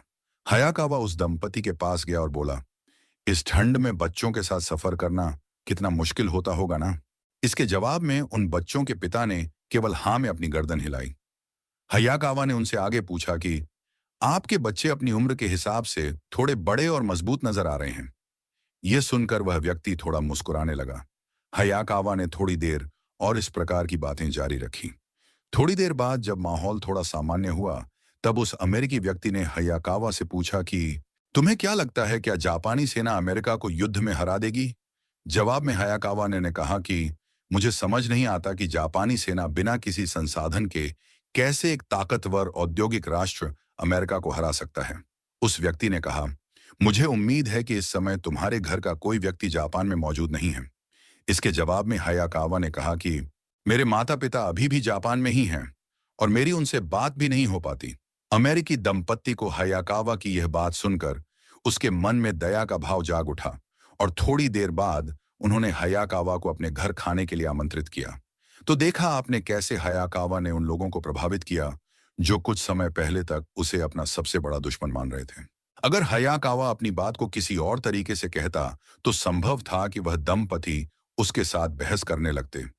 इसी घटना से मिलती है हमें हमारी 11वीं तकनीक, जो यह कहती है कि जब हम किसी भी व्यक्ति से बात करें तो हमें पूरे उल्लास के साथ बात करनी चाहिए। इसके अलावा अलावा हमें इस बात पर भी ज्यादा ध्यान नहीं देना चाहिए कि हम क्या बात करने वाले हैं, क्योंकि 80% से भी अधिक बार फर्क सिर्फ इस बात का पड़ता है कि आप बात कैसे करते हैं। आपने पार्टियों में अक्सर ऐसा देखा होगा कि कुछ लोग ऐसे दिखते हैं जिससे आप उनसे बात करने के लिए उत्सुक हो जाते हैं। उन व्यक्तियों के पहनावे को लेकर आप उनसे सवाल किए बिना नहीं रह पाते। हमारी अगली तकनीक भी कुछ ऐसी ही है। इस तकनीक का नाम है वह क्या है। सुनने में आपको यह थोड़ा अजीब लग सकता है, लेकिन हम आपको बता दें कि यह तकनीक हमेशा काम करती है। तो आइए जानते हैं वह क्या है तकनीक के बारे में। लेखिका कई बार जब पार्टियों में जाती हैं तो लोग उनसे अक्सर उनके गोल चश्मे के बारे में पूछते हैं। लोग उनसे यह सवाल पूछते हैं कि यह चश्मा उन्होंने कहां से लिया और इस डिजाइन का सुझाव उनको कहां से मिला। इस प्रकार आपको भी हमेशा कुछ ऐसा पहनना चाहिए जिससे लोग आपसे उस बारे में पूछने के लिए मजबूर हो जाएं। मान लीजिए कि आपने एक अच्छी गोल्फ टी शर्ट पहनी है और इससे दरअसल आप सामने वाले व्यक्ति को एक मौका देते हैं कि वह आपसे आकर पूछे कि आपकी शर्ट अच्छी है, क्या आप गोल्फ खेलते हैं। इस तरह से आप ऐसे व्यक्तियों को आकर्षित कर सकते हैं जो गोल्फ खेलते हैं या जिन्हें गोल्फ में दिलचस्पी है। तो जिस भी व्यक्ति को आप प्रभावित करना चाहते हैं, आप उसका ध्यान आकर्षित करने वाले कपड़े पहनें। ऊपर दिए गए उदाहरण में जब आप बात गोल्फ खेलने से शुरू करेंगे, तब अवश्य ही आप यह भी बात करेंगे कि क्या वह भी गोल्फ खेलते हैं या उन्होंने कौन से गोल्फ कोर्स में यह खेल खेला है या उनके खेल की तकनीक क्या है। यहीं से आप एक नए व्यक्ति को अपना दोस्त बना पाएंगे। कई बार ऐसा होता है कि आप जिन लोगों से बात करना चाहते हैं वह लोग आपसे बात नहीं करते, मगर वह लोग आपसे बात कर रहे हैं जिनमें आपको कोई विशेष रुचि नहीं है। इसके लिए जो तकनीक इस्तेमाल की जाती है वही हमारी अगली सलाह होगी। अगर आपका कोई परिचित व्यक्ति जो आपके पसंद के व्यक्ति को जानता हो, तो आप उनसे कहिए कि वह आपकी उस व्यक्ति से पहचान कराएं। इसे वह कौन है तकनीक कहा जाता है, जिसमें आप किसी जान पहचान के व्यक्ति के जरिए अपनी पसंद के व्यक्ति से मुलाकात करते हैं। उसके बाद आप वह क्या है तकनीक का इस्तेमाल करके उस व्यक्ति से अपनी बातचीत को आगे बढ़ा सकते हैं। क्या हो यदि आप जिस व्यक्ति से बात करना चाहते हैं वह किसी समूह के बीच में हो। इसके अलावा उस व्यक्ति ने कुछ ऐसा विशेष भी ना पहना हो जिससे आप वह क्या है तकनीक का इस्तेमाल कर सकें। वहीं आपके आसपास कोई ऐसा व्यक्ति भी ना हो जो आपके साथ साथ उस व्यक्ति को भी जानता हो। ऐसी स्थिति में आप वह कौन है तकनीक का इस्तेमाल नहीं कर पाएंगे। तो अब आप कैसे उस व्यक्ति के पास जाकर उससे बात करेंगे और अपनी बातचीत को आगे बढ़ाएंगे। इस स्थिति में आती है हमारी तकनीक नंबर 14, जिसका नाम है बातों की जासूसी करना। आप सोच रहे होंगे भला इस तरह किसी समूह की बातें सुनना कौन सी तकनीक हो सकती है, लेकिन आपको यह जानकर हैरानी होगी कि यह तकनीक बेहद ही कारगर है और यह आपके तब काम आएगी जब आपके पास आपकी रुचि के व्यक्ति से बात करने का कोई भी तरीका नहीं होगा। इस तकनीक में आपको जिस भी समूह में आपकी रुचि का व्यक्ति खड़ा है उस समूह के पास जाकर चुपचाप खड़े हो जाना है। इसके साथ ही आपको उनकी बातें सुनने की कोशिश करनी है और यह जानना है कि वह किस विषय पर बात कर रहे हैं। जैसे ही आपको कोई ऐसा विषय सुनाई दे जिसमें आप सहज महसूस करते हो, तब आप तुरंत उस समूह की ओर मुड़कर यह कहें कि माफ कीजिएगा, मैं खुद को आप लोगों की बातें सुनने से रोक नहीं पाया। दरअसल मुझे इस विषय में बहुत रुचि है जिसके बारे में आप सभी बात कर रहे थे। क्या हम इस बारे में और बात कर सकते हैं। इसी के साथ आप भी अब उस समूह का हिस्सा बन चुके हैं। अब आप अपनी रुचि के व्यक्ति के साथ समय व्यतीत करके उसके साथ अपनी बातचीत को आगे बढ़ा सकते हैं। उदाहरण के लिए ऐसा सोच कि आप एक क्लब में किसी व्यक्ति से बेहद आकर्षित हो जाते हैं, लेकिन वह व्यक्ति एक समूह के साथ बैठा है। इस स्थिति में आप उस ग्रुप के पास जाकर खड़े हो जाएं और उनकी बातें सुनने की कोशिश करें। मान लीजिए कि वह लोग हिमालय पर ट्रैक पर जाने की बात कर रहे हैं। उसी क्षण आप यह कहकर उनके साथ बातचीत शुरू कर सकते हैं कि माफ कीजिएगा, मैं अपने आप को आपकी बातें सुनने से रोक नहीं पाया। दरअसल मैं भी कुछ दिनों में हिमालय पर ट्रैकिंग करने जाने का विचार कर रहा, तो यदि आप इससे संबंधित कुछ सुझाव देना चाहें तो मुझे बेहद खुशी होगी। इसी तरह आप लोगों की बातों की जासूसी करके उन तक पहुंचने का एक रास्ता निकाल सकते हैं, जो कि बेहद आसान और कारगर साबित होगा। जब कोई आपसे यह पूछता है कि आप कैसे हैं और क्या करते हैं, तो आपका जवाब क्या होता है? आमतौर पर लोग इस सवाल का जवाब आप 2 या अधिक से अधिक 3 शब्दों में देते हैं। जैसे यदि आप दिल्ली में रहते हैं और कोई आपसे पूछे कि आप कहाँ से हो, तो इसके जवाब में आप शायद ये कहेंगे कि जी मैं दिल्ली में रहता हूँ। इसी प्रकार का जवाब आप क्या करते हैं कि सवाल पर भी देते हैं। अब हम आपको बताते हैं कि हमारी अगली तकनीक जो यह कहती है कि यदि आपको सामने वाले व्यक्ति को वास्तव में प्रभावित करना है, तो आपको इन दोनों ही सवालों के जवाबों को बदलने की सख्त आवश्यकता है। अब आप सोच रहे होंगे कि मेरे शहर का नाम पूछ जाने पर मैं भला और अतिरिक्त क्या जवाब सोच सकता हूं? तो परेशान मत होइए, क्योंकि हम आपको बताएंगे इन सवालों के ऐसे जवाब जो वाकई में बेहद दिलचस्प होंगे। इसके लिए सबसे पहले तो आपको अपने शहर या कस्बे के बारे में थोड़ी जानकारी इकट्ठी करनी होगी। जैसे आपका शहर किन चीजों के लिए मशहूर है, या आपके शहर में कौन कौन सी घूमने लायक जगह हैं, या आपके शहर की क्या क्या विशेषताएं हैं। अब जब भी कोई आपसे पूछे कि आप कहाँ से हैं, तो अपने शहर का नाम बताने के साथ साथ आप उस शहर के बारे में कुछ और अतिरिक्त बातें भी जोड़ दीजिए। यह बातें क्या होंगी, यह इस बात पर निर्भर करता है कि सामने वाले व्यक्ति की किस क्षेत्र में रुचि है। मान लीजिए, अगर कोई प्रकृति प्रेमी आपके बारे में पूछता है, तो उसे जवाब देते समय आपको अपने शहर के प्राकृतिक सौंदर्य को दर्शाने वाली विशेषताओं को उजागर करना है। उदाहरण के लिए मान लीजिए आप वॉशिंगटन में रहते हैं। अब यदि आपसे कोई पूछता है कि आप कहाँ से हैं, तो जवाब में आप बोलेंगे कि मैं वॉशिंगटन का रहने वाला हूं, वह शहर जिसकी योजना भी उसी व्यक्ति ने बनाई थी जिसने फ्रांस की राजधानी पेरिस की बनाई थी। अब बात आती है जब आपसे कोई पूछता है कि आप क्या करते हैं। इस सवाल का जवाब हम अक्सर हमारे व्यवसाय या नौकरी के बारे में बताकर देते हैं।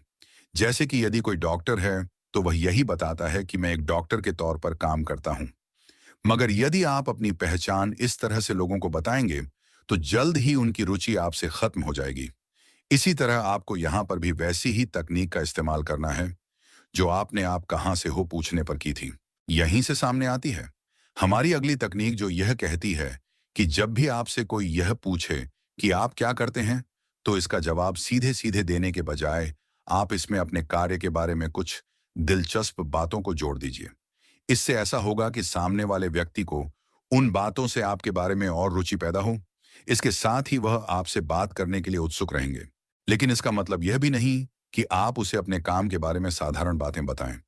जैसे कि आप एक डॉक्टर हैं, तो सामने वाले व्यक्ति को यह ना बताएं कि डॉक्टर का काम क्या होता है, बल्कि उसे अपने काम के कुछ ऐसे किस्से बताएं जो आपको लगता है कि ज्यादातर लोगों ने नहीं सुने होंगे। अपनी पहचान कराने के इन तरीकों का इस्तेमाल आप ना केवल अपनी पहचान कराने के दौरान करें, बल्कि जब कभी आप किसी और की पहचान अपने किसी मित्र से करवाएं, तब उनकी पहचान भी इन्हीं 2 तकनीकों के आधार पर करवाएं। मान लीजिए कि आपका एक चित्रकार दोस्त है जिसे आपको अपने दूसरे दोस्त से मिलवा है जो कि एक गायक है। जब आप उन दोनों को मिलवा जाएंगे, तब आप उन दोनों को एक दूसरे का नाम बताने के साथ साथ वह कहाँ रहते हैं और उनके काम के विषय में कुछ दिलचस्प बातें भी बताएंगे।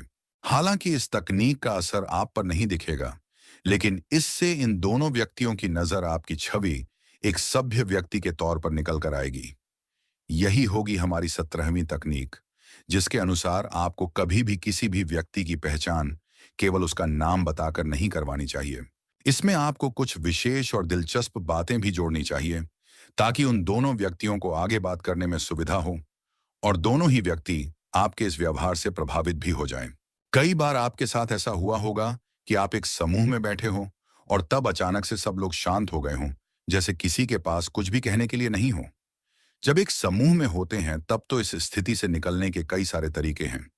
लेकिन यदि आप अकेले किसी व्यक्ति से मिलने गए हैं और उस वक्त ऐसी परिस्थिति पैदा होती है, तो वह आप दोनों को ही असहज कर देती है। यहीं से आती है हमारी 18वीं तकनीक कि कैसे आप एक रूखी बातचीत में नई जान फूंक सकते हैं।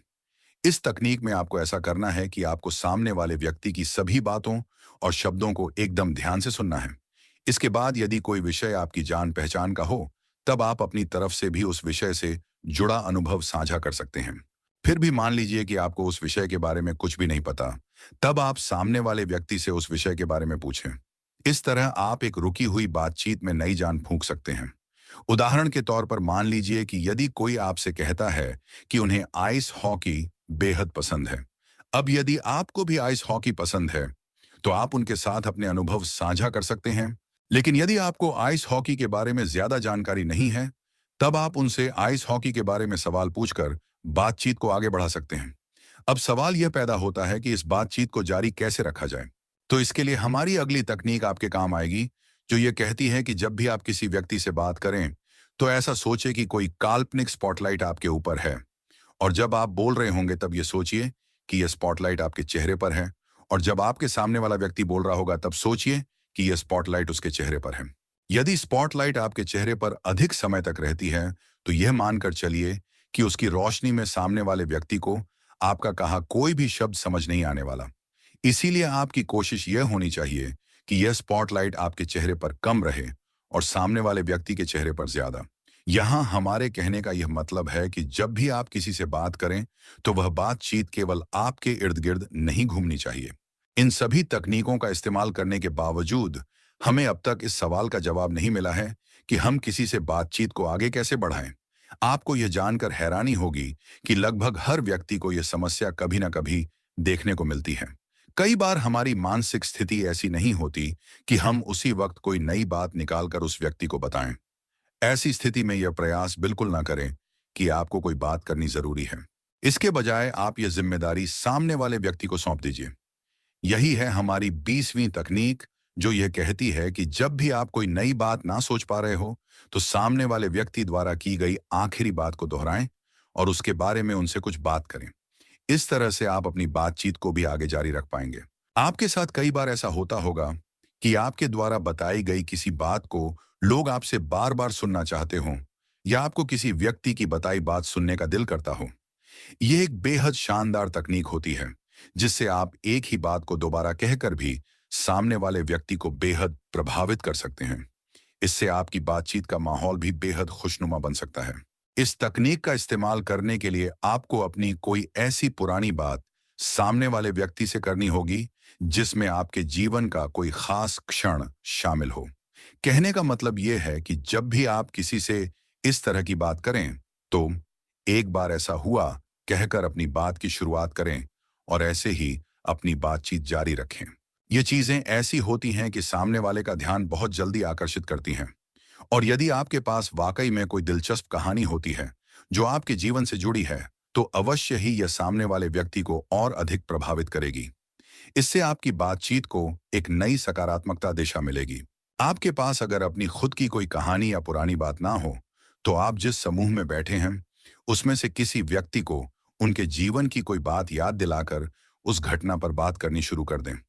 इसके लिए आपको अपने मित्रों से जुड़ी सभी प्रकार की घटनाओं और कहानियों के बारे में पता होना चाहिए। इस तकनीक को इस्तेमाल करते समय आप इस बात का ध्यान रखें कि कहानी में बताने वाले व्यक्ति की प्रशंसा होनी चाहिए। कोई भी व्यक्ति एक ऐसी कहानी नहीं बताना चाहेगा जिसमें उसको कोई नुकसान हुआ हो।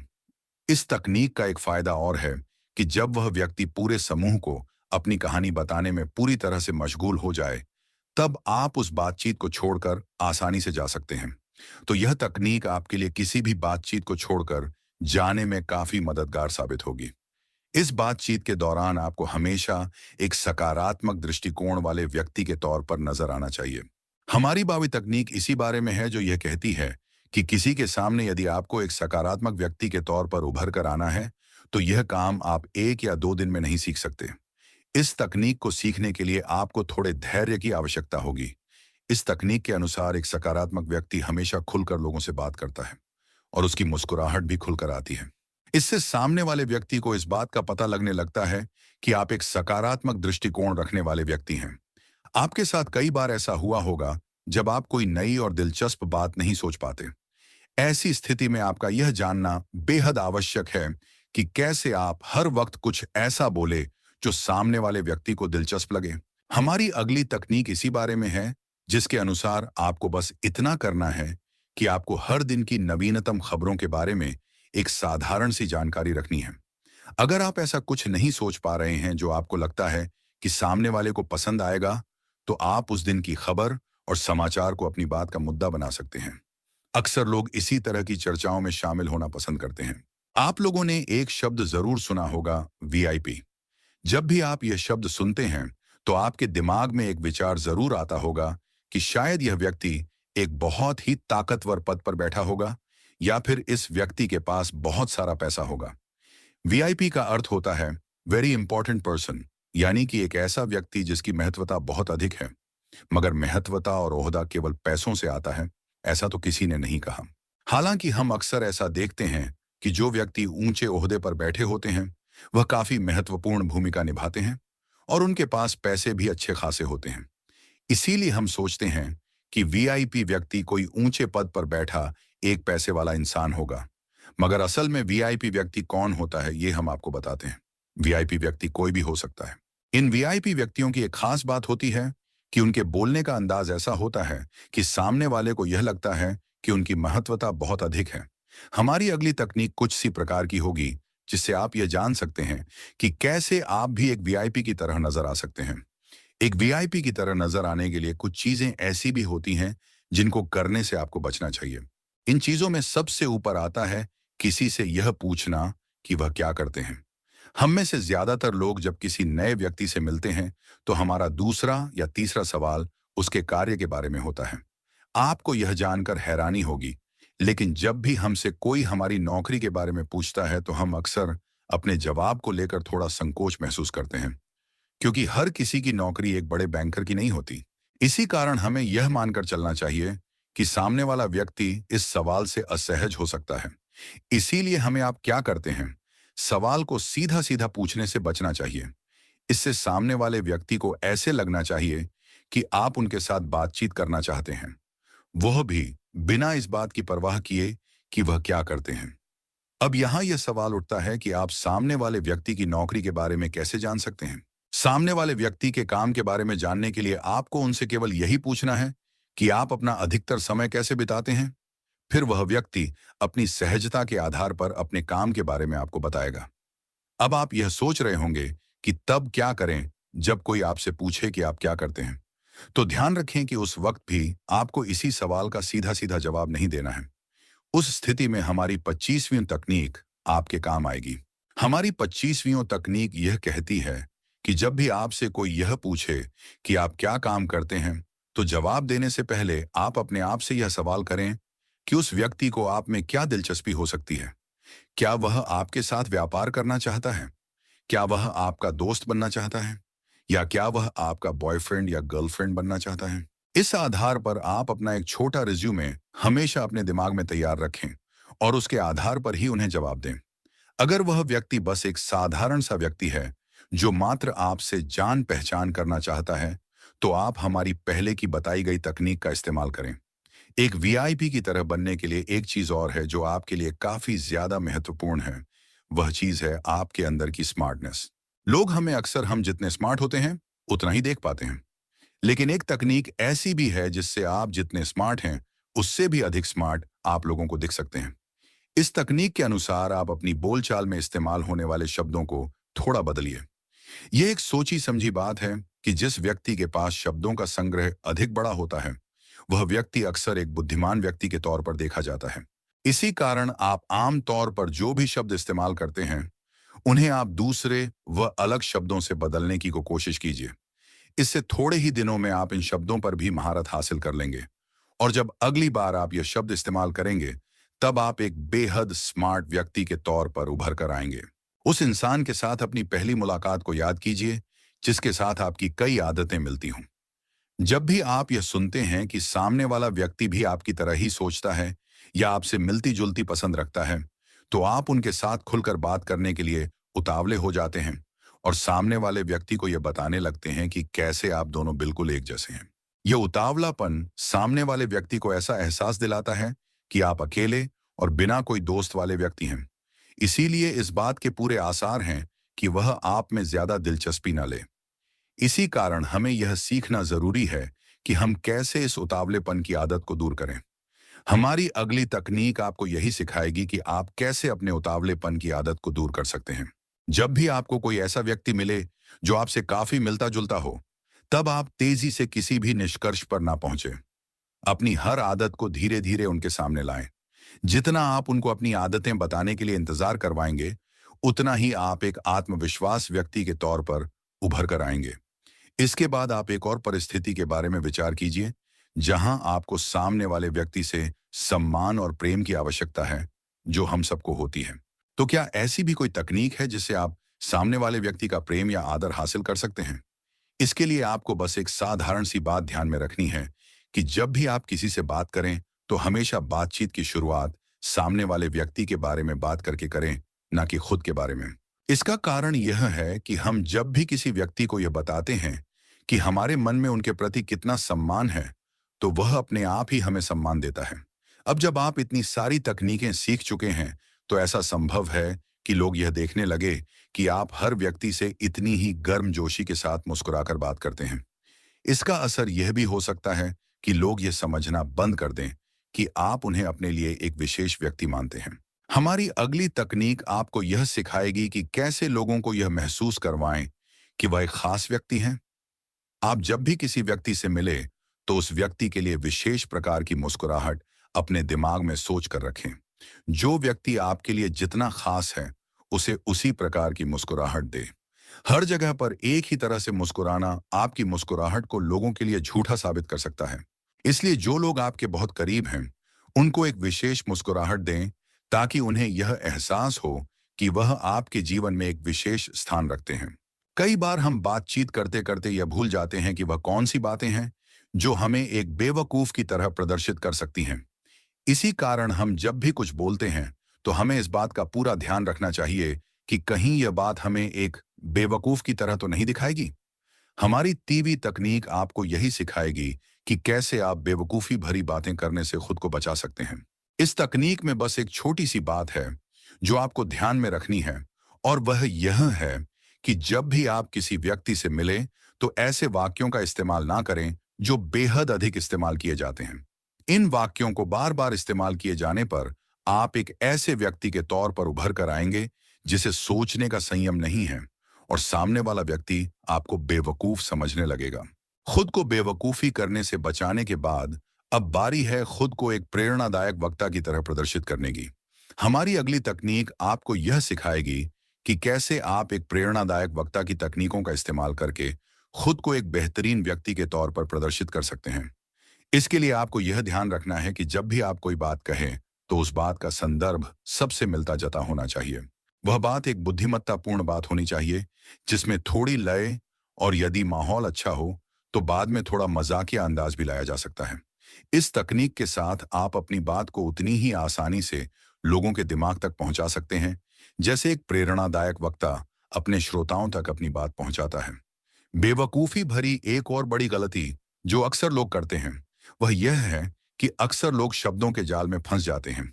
वह कई बार सामने वाले व्यक्ति को नाराज ना करने के लिए शब्दों के साथ हेराफेरी करने की कोशिश करते हैं, जो अपने आप में एक बेहद गलत निर्णय है। बेवकूफी करने से बचने के लिए आपको हमेशा जो शब्द आपके दिमाग में होते हैं, उन्हें कहने की क्षमता रखनी चाहिए। ऐसे व्यक्ति भले ही एक बार के लिए किसी को अकड़ू नजर आएंगे, लेकिन धीरे धीरे लोग यह समझ जाएंगे कि वास्तव में आप अपनी जगह पर सही हैं। इस तकनीक से आप अपने जीवन की कई सारी गैर जरूरी समस्याओं से बच सकते हैं। इसके बाद वो बेवकूफी वाली हरकत जो अक्सर थोड़े मजाकिया अंदाज वाले लोग करते हैं। कई बार हमें सामने वाले व्यक्ति के बारे में कुछ ऐसा पता चलता है जो हमारी नजर में काफी मजाकिया होता है। अब कई लोग यहाँ पर यह गलती करते हैं कि वह इस बात पर उस व्यक्ति का मजाक उड़ाने लगते हैं। लेकिन हमारी इस अगली तकनीक के अनुसार आपको कभी भी किसी और का मजाक नहीं उड़ाना चाहिए। यह आपको बहुत भारी पड़ सकता है। ऐसा नहीं हो सकता कि आपकी हर बातचीत एक खुशनुमा बातचीत हो। कई बार ऐसा हो सकता है कि आपको किसी को कोई बुरी खबर भी देनी पड़ जाए। उस वक्त जाने अनजाने में कई बार ऐसा होता है कि हम उस तरह से व्यवहार नहीं करते जैसा सामने वाला व्यक्ति हमसे उम्मीद करता है। उदाहरण के लिए, यदि आपको किसी को कोई बुरी खबर देनी हो और आप अगर यह खबर उस व्यक्ति को मुस्कुराते हुए दें, तो अवश्य ही वह व्यक्ति आपके बारे में अच्छा नहीं सोचेगा। हमारी अगली तकनीक यही बताती है कि जब भी आप किसी को कोई बात बोले, तो उस वक्त अपने मूड को दरकिनार कर उस खबर को सुनकर सामने वाले व्यक्ति की क्या प्रतिक्रिया होगी, उस आधार पर अपने चेहरे के भाव और अपना व्यवहार रखें। खराब परिस्थिति की सूची में एक ऐसी स्थिति भी है जहां कोई आपको बार बार एक ही प्रकार का सवाल पूछकर परेशान करता है। यह सवाल ऐसा होता है जिसका आप जवाब देना नहीं चाहते। तो क्या कोई ऐसी तकनीक है जिससे आप इन सवालों का जवाब देने से बच सकें? यह एक सामान्य सी तकनीक है जिसका इस्तेमाल करने के लिए आपको बस इतना करना है कि जब भी कोई व्यक्ति आपसे ऐसा सवाल पूछे, तो आप उस व्यक्ति को कोई अनिश्चित सा जवाब दें। जब वह व्यक्ति एक स्पष्ट जवाब के लिए फिर से आपसे सवाल पूछे, तो आप वही जवाब दोबारा दोहराएं। आपने राजनेताओं और बड़े बड़े सेलिब्रिटीज को ऐसे कई विवादास्पद सवालों के जवाब देते सुना होगा। इस तरह वह सामने वाले व्यक्ति को भी चुप करा देते हैं। अब बात करते हैं हमारी अगली तकनीक की। आप अपने पसंदीदा अभिनेता या अभिनेत्री के बारे में सोचिए। अब यह उम्मीद कीजिए कि वह सेलिब्रिटी आपके सामने खड़ा है। तब आप उनसे क्या बात करेंगे? आप जरूर नर्वस हो जाएंगे, लेकिन एक ऐसी तकनीक भी है जिससे आप यह सीख सकते हैं कि जब कभी भी आप किसी सेलिब्रिटी से मिले, तो उनसे कैसे बेहतरीन तरीके से बात करें। इस तकनीक में एक साधारण सा नियम शामिल है कि जब भी आप किसी प्रसिद्ध हस्ती से मिले, तो बार बार उनके काम की प्रशंसा ना करें, क्योंकि एक ऐसी चीज है जिसको सुनने के वह आदी हो चुके हैं। आप बस उतना कहिए कि आप उन्हें देखकर अच्छा महसूस कर रहे हैं। अगर आपको उनके काम की तारीफ ही करनी है, तो उनके नवीनतम काम के बारे में बताएं, ना कि उनके पुराने काम के बारे में जो उनके दिमाग में काफी धुंधला हो चुका हो। इसके बाद एक और तकनीक है जो केवल एक छोटी सी सलाह है जो आपको हर वक्त याद रखनी है। हम जब भी किसी को थैंक यू बोलते हैं तो हम केवल थैंक यू ही बोलते हैं, लेकिन कभी भी सिर्फ थैंक यू ना बोलकर इसके साथ जिस कार्य के लिए आप उनको शुक्रिया कहना चाहते हैं उसको भी जोड़ दें। उदाहरण के लिए, जैसे मेरी मदद करने के लिए आपका शुक्रिया। इससे सामने वाले व्यक्ति को ऐसा एहसास होता है कि आप उनकी मदद को स्वीकार कर रहे हैं और उनके वास्तव में शुक्रगुजार हैं। आपने कई बार ऐसे लोगों को देखा होगा जो हर तरह के लोगों के साथ घुल मिल जाते हैं। उन लोगों को बहुत ज्यादा जानकारी होती है और वह आसानी से हर समूह का केंद्र बन जाते हैं। आप सोचते होंगे कि इन लोगों में ऐसा क्या है जो हर चीज की जानकारी रख लेते हैं। ऐसे लोगों को मॉडर्न कहा जाता है। मॉडर्न व्यक्ति का अर्थ वह लोग नहीं होते जो नए और ब्रांडेड कपड़े पहनते हों, बल्कि यह ऐसे लोग होते हैं जो अपने आसपास चल रही चीजों को लेकर बहुत जागरूक होते हैं। हमारी यह तकनीक आपको सिखाएगी कि कैसे आप भी एक मॉडर्न व्यक्ति बन सकते हैं। महीने में एक बार आप अपने आप पर गौर कीजिए और कुछ ऐसा कीजिए जो आपने कभी सोचा भी ना हो। उदाहरण के लिए, जैसे किसी नए खेल में हिस्सा लीजिए, किसी नई चीज पर लोगों को भाषण दीजिए, क्योंकि इन्हीं चीजों से मिलने वाला अनुभव आपको एक मॉडर्न व्यक्ति बनाएगा। मॉडर्न व्यक्ति की दूसरी खास बात यह होती है कि उसे कई चीजों की जानकारी होती है। हमें लगता है कि यह जानकारी उन्हें किताबें पढ़कर मिली है, जबकि वास्तविकता यह होती है कि यह जानकारी उन्होंने अपने अनुभवों से हासिल की होती है। इन जानकारियों में सबसे महत्वपूर्ण है अलग अलग प्रकार के व्यवसाय और नौकरियों के बारे में पता होना। इसीलिए जब भी कोई व्यक्ति आपको अपनी नई नौकरी के बारे में बताए, तो आपको उस बारे में जानकारी हो। इससे ऐसा होगा कि उस व्यक्ति को यह लगेगा कि आप उस क्षेत्र का अनुभव रखते हैं। इससे आपकी उस व्यक्ति से नजदीकियां भी बढ़ जाएंगी। अब आप सोच रहे होंगे कि भला हम उनकी नौकरी के बारे में ज्यादा क्या बात कर सकते हैं। तो यहां काम आएगी हमारी 40वीं तकनीक, जो यह कहती है कि आपको हर मुख्य व्यवसाय में चल रहे मुद्दों के बारे में जानकारी रखनी चाहिए।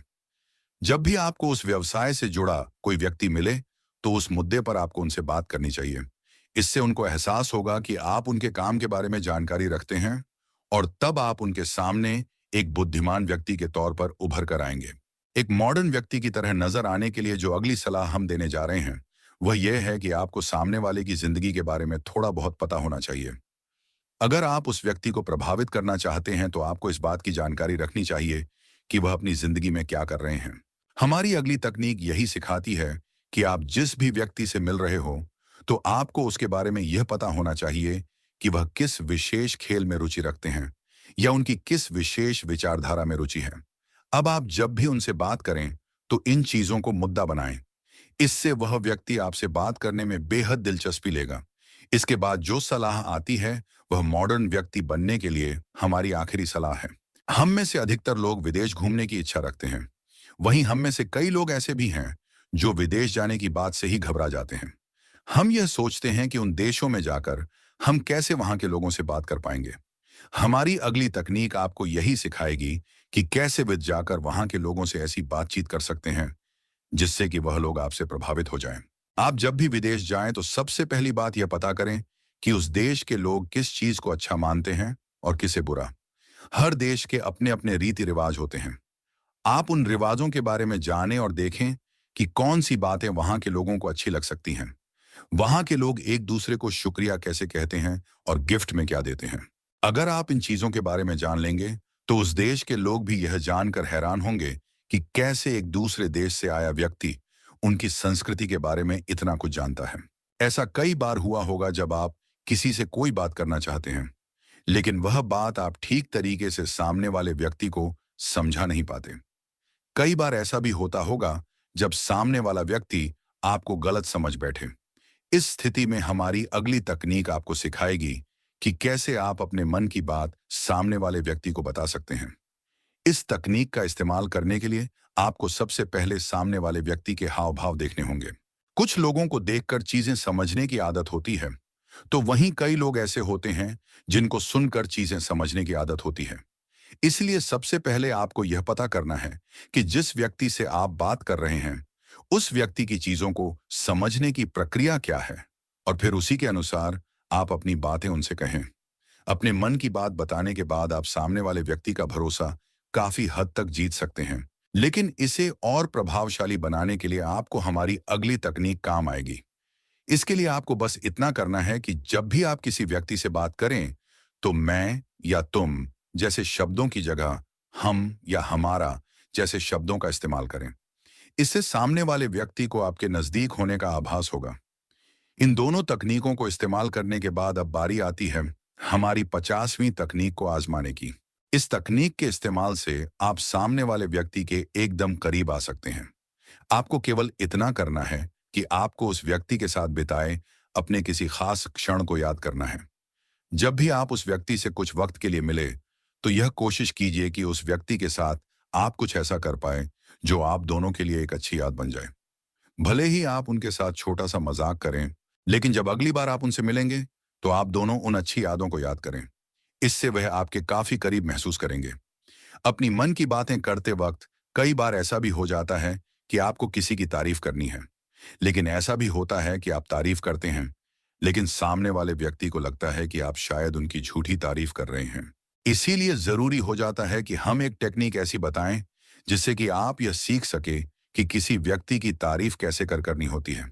तो यह काम वास्तव में आप नहीं, उस व्यक्ति का कोई दोस्त करेगा। जिस व्यक्ति की आपको तारीफ करनी है आप बस उनके किसी दोस्त के सामने उस व्यक्ति की तारीफ कर दीजिए। वह दोस्त अपने आप ही उस व्यक्ति को आपके द्वारा की गई तारीफ के बारे में उन्हें बता देगा। इससे यह होगा कि उस व्यक्ति को आप ऐसे व्यक्ति नहीं लगेंगे जो केवल मुंह पर झूठी तारीफें करते हैं, बल्कि आप ऐसे व्यक्ति के तौर पर उभर कर आएंगे जो लोगों के पीठ पीछे भी उनकी तारीफें ही करते हैं। आपने अक्सर ऐसे लोगों को देखा होगा जो हर वक्त बस दूसरों की बुराइयां करने में लगे रहते हैं। हमारी अगली 5वीं तकनीक यही कहती है कि आपको लोगों की बुराइयां नहीं, बल्कि हर जगह उनकी तारीफें करनी चाहिए। इससे आप एक सकारात्मक व्यक्ति की तरह नजर आएंगे, जिससे लोगों का आप पर भरोसा भी मजबूत होगा। अच्छी बातें करने वाले व्यक्ति का एक और नियम जो हमारी 5वीं तकनीक भी है, वह यह है कि आपको किसी भी व्यक्ति की तुलनात्मक तारीफ नहीं करनी चाहिए। उदाहरण के लिए, यदि आप किसी लड़की से कहते हैं कि उसका रंग सांवला होने के बावजूद भी वह सुंदर दिखती है, अब यहां आपको ऐसा लग रहा होगा कि आपने उस लड़की की तारीफ की है, मगर वास्तव में यह बात लोगों को बेहद बुरी लगने वाली होती है। इसीलिए आपको इस प्रकार की तुलनात्मक तारीफें करने से बचना चाहिए। अब तक हम खुलकर तारीफें करने के बारे में 2 तकनीकें सीख चुके हैं। अब बारी आती है उस तकनीक की जो आपको सिखाएगी कि बातों ही बातों में किसी की तारीफ कैसे कर सकते हैं। इसके लिए आपको सामने वाले व्यक्ति की तारीफ सामान्य तौर पर बातें करते दौरान करनी चाहिए। इससे उस व्यक्ति को आपकी तारीफ समझ में भी आ जाएगी और वह आपसे इस बात के लिए प्रभावित भी हो जाएगा। इन तारीफों के बाद अब बारी आती है किसी व्यक्ति की ऐसी तारीफ करने की जिससे उसका आपसे प्रभावित होना तय है। इसके लिए आपको व्यक्ति की खास योग्यता या गुण का पता लगाना है, और आप जब भी बात कर रहे हो तो बीच में ही उनकी इस विशेषता को उनके सामने लाएं और उनको इसके लिए प्रोत्साहित करें। यह तरीका आपको एक ही बार में उस व्यक्ति के करीब ले आएगा। सामने वाले व्यक्ति को प्रभावित करने के लिए जरूरी नहीं है कि आप हर बार उस व्यक्ति की तारीफों के पुल बांधें। कुछ बातें छोटी होती हैं, लेकिन उन बातों से लोगों को आसानी से प्रभावित किया जा सकता है। हम हमारी 5वीं तकनीक आपको यही सिखाएगी कि छोटी छोटी बातों से आप कैसे अपने साथ के लोगों को प्रभावित कर सकते हैं। उदाहरण के लिए, आप आज अच्छे दिख रहे हैं, यह काम आपने बढ़िया किया, या बहुत खूब इत्यादि जैसी तारीफ करके आप उस व्यक्ति की नजरों में एक सकारात्मक व्यक्ति की पहचान बना लेंगे। इसके बाद बारी आती है प्रशंसा करने के लिए सही समय की। प्रशंसा या तारीफ तभी करना सही होता है जब सामने वाले व्यक्ति को उसकी सबसे अधिक जरूरत होती है। जैसे मान लीजिए कि कोई व्यक्ति स्टेज से गाना या डांस करके उतरा हो, तब वह अपने मन में शायद यही सोच रहा होगा कि उसका प्रदर्शन कैसा होगा। उस वक्त यदि आप उसके पास जाकर यह बोलते हैं कि आपने बेहद उम्दा प्रदर्शन किया है, तो आपके यह शब्द उसके मन में काफी गहरा असर कर सकते हैं। इसी के साथ आपको एक और तकनीक भी इस्तेमाल करनी चाहिए, जो यह है कि तारीफ एक बूमरैंग की तरह होनी चाहिए। यानी कि जब सामने वाला व्यक्ति आपकी तारीफ करता है, तो बदले में आप भी उसकी तारीफ में कुछ शब्द कहें। हम सबके जीवन में एक ना एक व्यक्ति ऐसा जरूर होता है जिसे हम बेहद पसंद करते हैं और उसके साथ हम अपना जीवन भी व्यतीत करना चाहते हैं। इसके लिए आपको स्वयं के अंदर एक सही साथी की झलक दिखाई देनी चाहिए। एक सही साथी कोई अति विशेष व्यक्ति नहीं होता है, बल्कि वो एक सामान्य व्यक्ति होता है जो बस अपने प्रेमी या प्रेमिका की छोटी छोटी बातों का ख्याल रखता है। इसी स्थिति में आपके काम आएगी हमारी 59वीं तकनीक, जो यह कहती है कि जब भी आपका पार्टनर आपको कोई छोटी सी बात कहे जो उन्हें खुश करती हो, तो उस बात को अपने दिमाग के अंदर रखें और उसे बार बार ना दोहराएं, मगर किसी दिन सही अवसर मिलने पर आप उनसे वही बात कहें और बताएं कि कैसे उस दिन आप उन्हें खुश देखकर बेहद अच्छा महसूस कर रहे थे। जब आपके साथी को यह पता चलेगा कि आप उनके बारे में इतनी छोटी छोटी बातों का भी ख्याल रखते हैं, तो उनकी नजरों में आप एक सही साथी की तरह नजर आएंगे। एक सही साथी की अगली खास बात यह होती है कि वह अपने साथी को हमेशा वक्त देता है। जब आप अपने साथी से दूर होते हैं, तो मोबाइल ही एकमात्र साधन होता है जो आप दोनों को करीब लाता है। ऐसे में यह जरूरी हो जाता है कि आप यह जानें कि कैसे हम फोन पर उतने ही उत्साह के साथ बात कर सकते हैं जितनी हम किसी व्यक्ति के सामने होने पर करते हैं। तो हमारी अगली तकनीक आपको यही सिखाएगी कि आप फोन पर अपने साथी के साथ कैसे बेहद उत्साह के साथ बात कर सकते हैं। इस तकनीक को इस्तेमाल करने के लिए आपको केवल इतना करना है कि जब भी आपका साथी आपको कॉल करे, तो आपको हर बात को अलग तरीके से बोलना है। उदाहरण के लिए, जब आप मुस्कुराते हैं तो वह मुस्कुराहट आपके आवाज के अंदर महसूस होनी चाहिए। जब आप खुश होते हैं तो आपकी खुशी आपकी आवाज में महसूस होनी चाहिए। इससे आपके साथी को यह पता चलेगा कि आप उनसे बात करके बहुत खुश हैं। इसी क्रम में आती है हमारी अगली तकनीक। अक्सर आपसे फोन पर बात करने वाला व्यक्ति आपसे काफी दूर होता है। ऐसे में आपको अपने साथी को यह महसूस कराना है कि आप उनके बेहद करीब हैं। इसीलिए आप जिस नाम से उन्हें पुकारते हैं, उस नाम को बार बार फोन पर दोहराते रहें। जब भी आप किसी का नाम लेते हैं तो आपको उस व्यक्ति का ध्यान मिलता है। इससे उसको लगता है कि आप लगातार उनके संपर्क में हैं और उनके करीब हैं। क्या आपको पता है कि जब भी आपका साथी आपको फोन करता है, तो आपको उससे सबसे पहले क्या कहना चाहिए? यह भी एक बहुत जरूरी बात होती है और अक्सर लोग यहीं पर गलती कर बैठते हैं। हमारी यह तकनीक आपको सिखाएगी कि जब भी आपका साथी या कोई अजीज दोस्त आपको फोन करें, तो सबसे पहले आप उससे सामान्य तरह से बात करें। इसके बाद जैसे ही आप अपने साथी या दोस्त की आवाज सुने, तो एक उत्साह भरी आवाज के साथ उनसे बात करें। इससे उन्हें यह मालूम चलेगा कि आप हर किसी से इतनी खुशी के साथ बात नहीं करते। आप केवल अपने करीबी लोगों से ही इतने उत्साह के साथ बात करते हैं। फोन करने वाले हमेशा आपको खुश करें, यह बिल्कुल जरूरी नहीं है। मान लीजिए आप एक कंपनी में काम करते हैं और आपको कोई व्यक्ति अनावश्यक तौर पर फोन किया जा रहा है। ऐसे व्यक्ति को आप सीधा सीधा मना भी नहीं कर सकते। ऐसी स्थिति में आपको बचाएगी हमारी 63वीं तकनीक। इस तकनीक में आपको बस इतना करना है कि अपने सहयोगी कर्मचारी को अपना फोन उठाने के लिए कहना है और उस व्यक्ति से एकदम खुशी के साथ उसकी बात करानी है। फोन पर बात करने के लिए एक तकनीक यह भी है कि आप जब भी किसी व्यक्ति को नियमित रूप से फोन करते हैं तो उनके घर व ऑफिस के करीबी लोगों की आवाजों को पहचानें। इसके बाद जब भी उस व्यक्ति के करीबी लोग उनकी जगह पर फोन उठाएं तो आप उनसे भी थोड़ी देर के लिए बातचीत करें।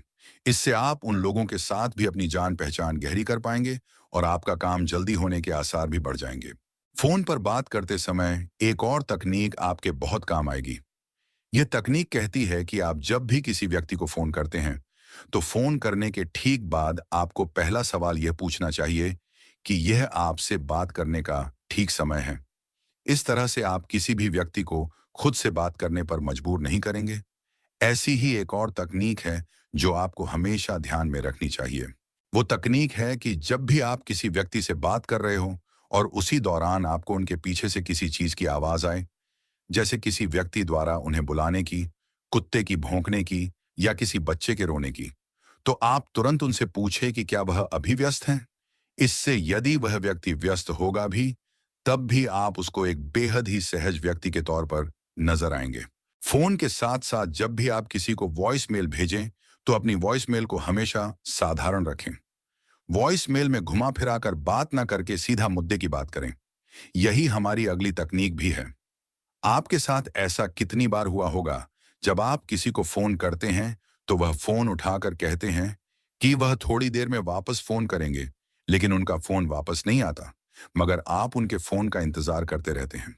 हमारी अगली तकनीक आपको यही सिखाएगी कि किसी व्यक्ति को आप ऐसा क्या बोले जिससे वो व्यक्ति आपको दोबारा फोन करें।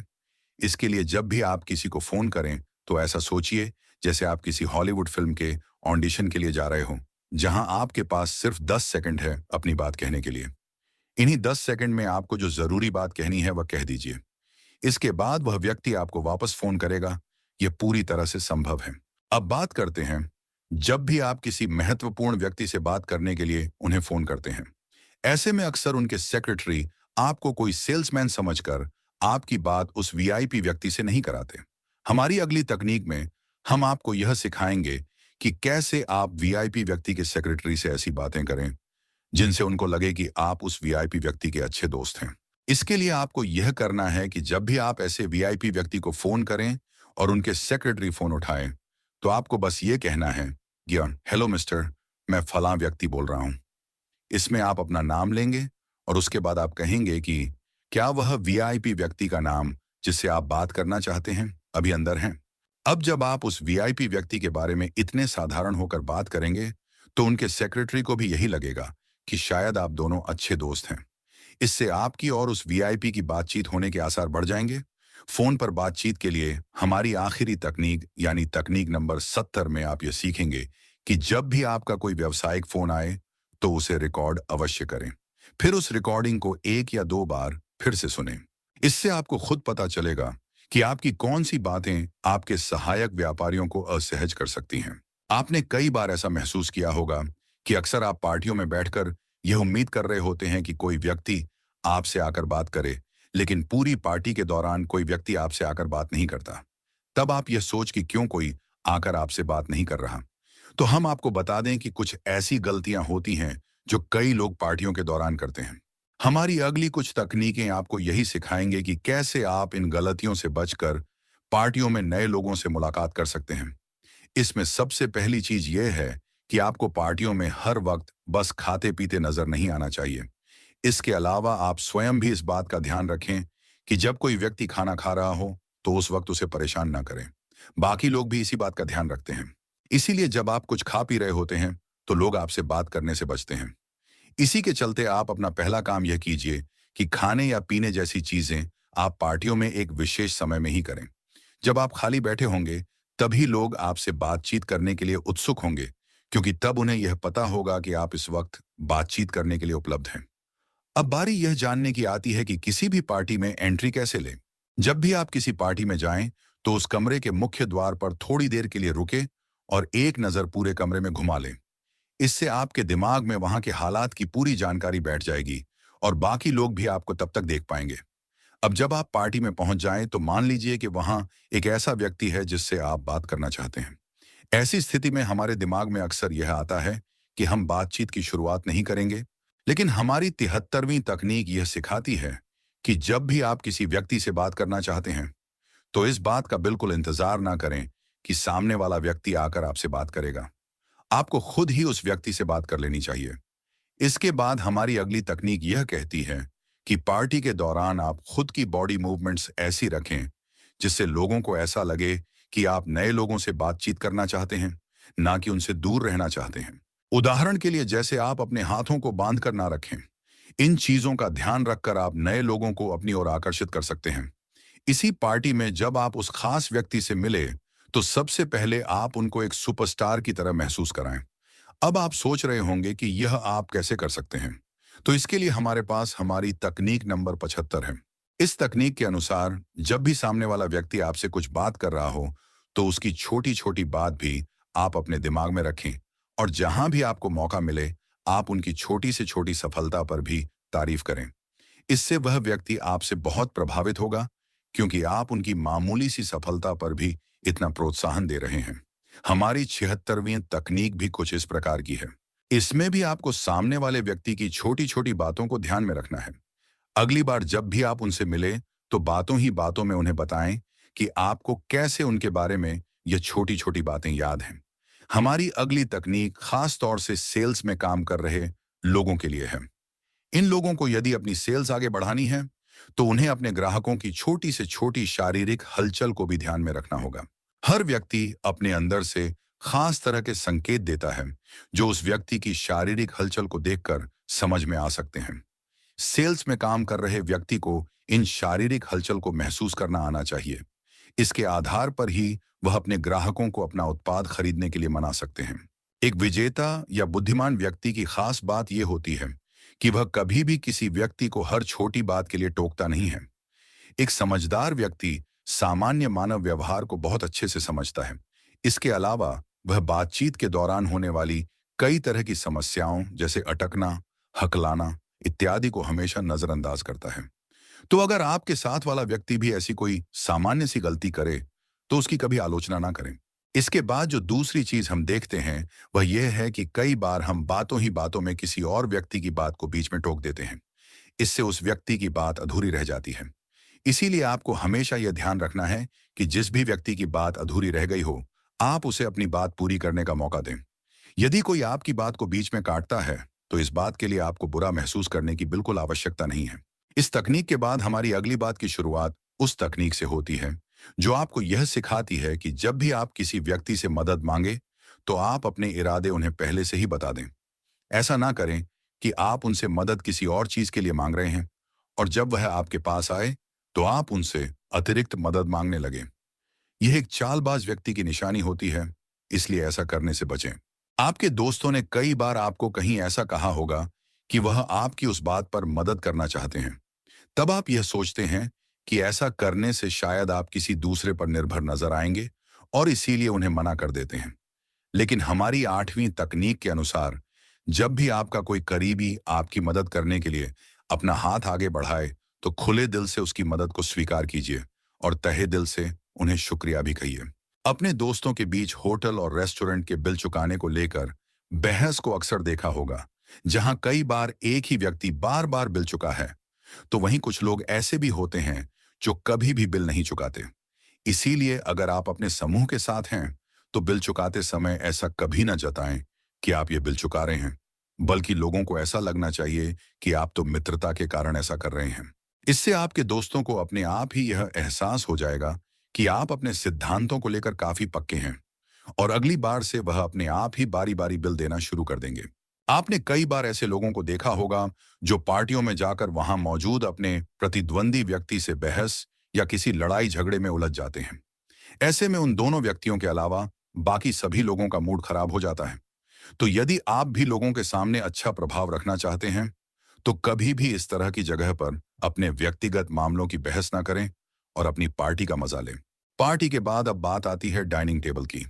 डाइनिंग टेबल पर कई बार कुछ लोग ऐसी बातें करते हैं जिससे वहां बैठे सभी लोगों के बीच सन्नाटा छा जाता है। इसीलिए आप ऐसे लोगों में शामिल ना हो। इसके लिए आपको हमारी यह तकनीक सीखनी चाहिए।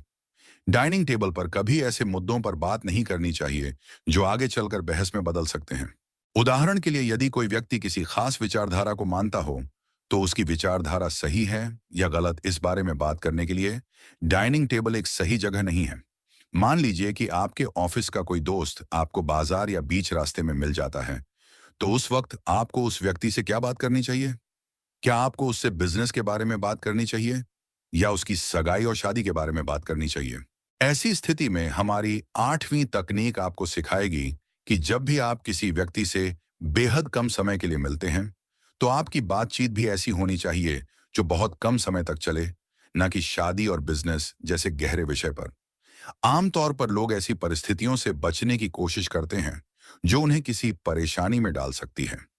लेकिन यदि किसी दिन यही परिस्थितियां आपके सामने आ जाएं, तो उस स्थिति में आपको क्या करना है? हमारी अगली कुछ तकनीकें आपको यही सिखाएंगे।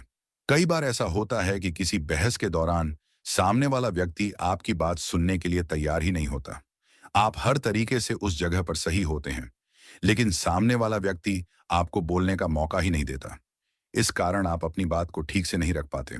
ऐसी परिस्थिति में आपको यह करना है कि जिस विषय पर आपकी बहस हो रही है, सबसे पहले आपको उसके बारे में अच्छा खासा ज्ञान होना चाहिए।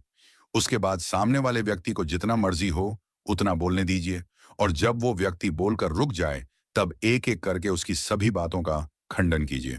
इसी तकनीक के साथ आप उस बहस को जीत जाएंगे। हर बहस का अगला पड़ाव होता है गुस्सा। बहस के दौरान अक्सर दो लोगों में से कोई एक व्यक्ति गुस्सा कर बैठता है, और यदि आपके सामने भी कोई व्यक्ति गुस्सा कर रहा है, तो आप उसके गुस्से से खुद को कैसे बचाएंगे? इसके लिए जब भी कोई व्यक्ति गुस्से में आपके सामने कुछ बोल रहा हो, तो उस वक्त आप उसके सामने कुछ ना बोलें। उन्हें जो भी बातें बोलनी है उन्हें बोलने दीजिए। फिर जैसे ही वह चुप हो जाए, तब आप एक एक करके अपनी बात बतानी शुरू करें कि वह कैसे गलत है। इससे उस व्यक्ति का गुस्सा भी ठंडा हो जाएगा, और यदि आप किसी समूह के बीच हैं, तो बाकी लोगों को भी यह पता चल जाएगा कि आप परिस्थिति को कितना बेहतर तरीके से संभालते हैं। अब तक आपने 87 तकनीकें सीख ली हैं। यह सभी तकनीकें आपको ऐसा व्यक्ति बना सकती हैं जो हर प्रकार के व्यक्ति पर अपना प्रभाव दिखा सकता है, जिसकी समूह के बीच, पार्टी इत्यादि जगहों पर काफी प्रभावशाली छवि बने। अब हम आपके लिए 5 ऐसी तकनीकें लाए हैं जो आपकी इन सभी 87 तकनीकों के साथ मिलकर 4 चांद लगा देंगी। इसमें सबसे पहली तकनीक आती है कि लोगों से कई मामलों में पीछे रहने के बावजूद आप कैसे लोगों को पसंद आ सकते हैं। इसमें सबसे पहली सलाह यह है कि कभी भी लोगों की हर छोटी गलती पर उनकी आलोचना ना करें। अपनी मस्ती के लिए कई बार लोग सामने वाले व्यक्ति की छोटी छोटी बातों की आलोचना करने लग जाते हैं। यदि आप ऐसा नहीं करेंगे, तो वह व्यक्ति आपको अपनी नजरों में एक विशेष स्थान देगा। कई बार आपका सामना कुछ बेहद ही चालबाज लोगों से हो सकता है। वैसे तो ऐसे लोगों से जितना हो सके खुद को बचाकर रखना चाहिए, लेकिन जब भी आपकी ऐसी लोगों से कुछ बहस हो जिसमें वह झूठ बोल रहे हो, तो उन्हें उसी वक्त उस झूठ के बारे में ना बताएं। जैसे ही वह चुप हो जाए, तब बस एक ही वाक्य में उन्हें यह कहे कि आपकी यह बात झूठ है और यह आपको मालूम है। इससे सामने वाला व्यक्ति यह समझ जाएगा कि आपको इस बारे में जानकारी है और वह आपके साथ चालबाजी नहीं कर सकता। अब बात करते हैं उस स्थिति की जब आपके सामने कोई सरकारी व्यक्ति या कोई भी ऐसा व्यक्ति मौजूद हो जो आपके काम आ सकता है। उस वक्त अपना काम निकलवाने के लिए एक ऐसी तकनीक है जो आपको बहुत काम आ सकती है। इसके लिए आपको यह करना है कि जब भी वह व्यक्ति किसी और का काम कर रहे हो, तो आप उसी वक्त हल्के शब्दों में उनकी तारीफ करें। इससे आप उन्हें बिना कुछ बोले यह एहसास करा पाएंगे कि आपका काम भी उनके लिए कितना जरूरी है। एक ऐसी तकनीक जो आपको हर व्यक्ति के सामने एक विशेष व्यक्ति की तरह दिखाएगी, वह यह है कि आपको कभी भी किसी एक जैसे दिखने वाले लोगों को समान रूप से ट्रीट नहीं करना चाहिए। उदाहरण के लिए मान लीजिए कि आप एक पार्टी में हैं और उस पार्टी में आपके दो दोस्त आए हैं जो एक दूसरे को पहले से ही जानते हैं। यदि आप उन दोनों के साथ एक जैसा व्यवहार करेंगे, तो उन्हें ऐसा लगेगा कि आप उन दोनों को एक ही तरह से ट्रीट कर रहे हैं। लेकिन यदि आप दोनों से अलग अलग तरह से बात करेंगे, तो दोनों ही व्यक्तियों को ऐसा महसूस होगा कि वह आपके लिए एक विशेष व्यक्ति हैं। अब बात करते हैं हमारी आखिरी तकनीक की। अगर आप हर व्यक्ति से अच्छे से पेश आते हैं और हर व्यक्ति आपकी तारीफ करता है, तो कुछ लोग ऐसे भी हो सकते हैं जो आपको चापलूस कहते हों। लेकिन यहाँ पर हम आपको यह बताना चाहते हैं कि यह कोई मायने नहीं रखता कि दूसरे लोग आपके बारे में क्या सोचते हैं। अगर आप खुद को एक बेहतरीन व्यक्ति मानते हैं और आप अपनी सभी तकनीकों का सही इस्तेमाल करते हैं, तो आप अवश्य ही एक शानदार व्यक्तित्व के मालिक हैं। तो दोस्तों, आज के इस एपिसोड में आपने how to talk to anyone किताब के ऑडियो बुक से बहुत कुछ सीखा। मुझे उम्मीद है कि आपको यह जानकारी पसंद आई होगी और यह आपके जीवन में लोगों के साथ बेहतर संवाद स्थापित करने में मददगार साबित होगी। ये याद रखना महत्वपूर्ण है कि शानदार व्यक्तित्व बनाना एक यात्रा है, कोई मंजिल नहीं। इसलिए सीखते रहिए, अभ्यास करते रहिए और अपने आप को हर दिन बेहतर बनाते रहिए। ये मत भूलिए कि हर एक व्यक्ति विशेष है और हर किसी के साथ प्रभावी ढंग से जुड़ना एक कला है जिसे सीखा जा सकता है।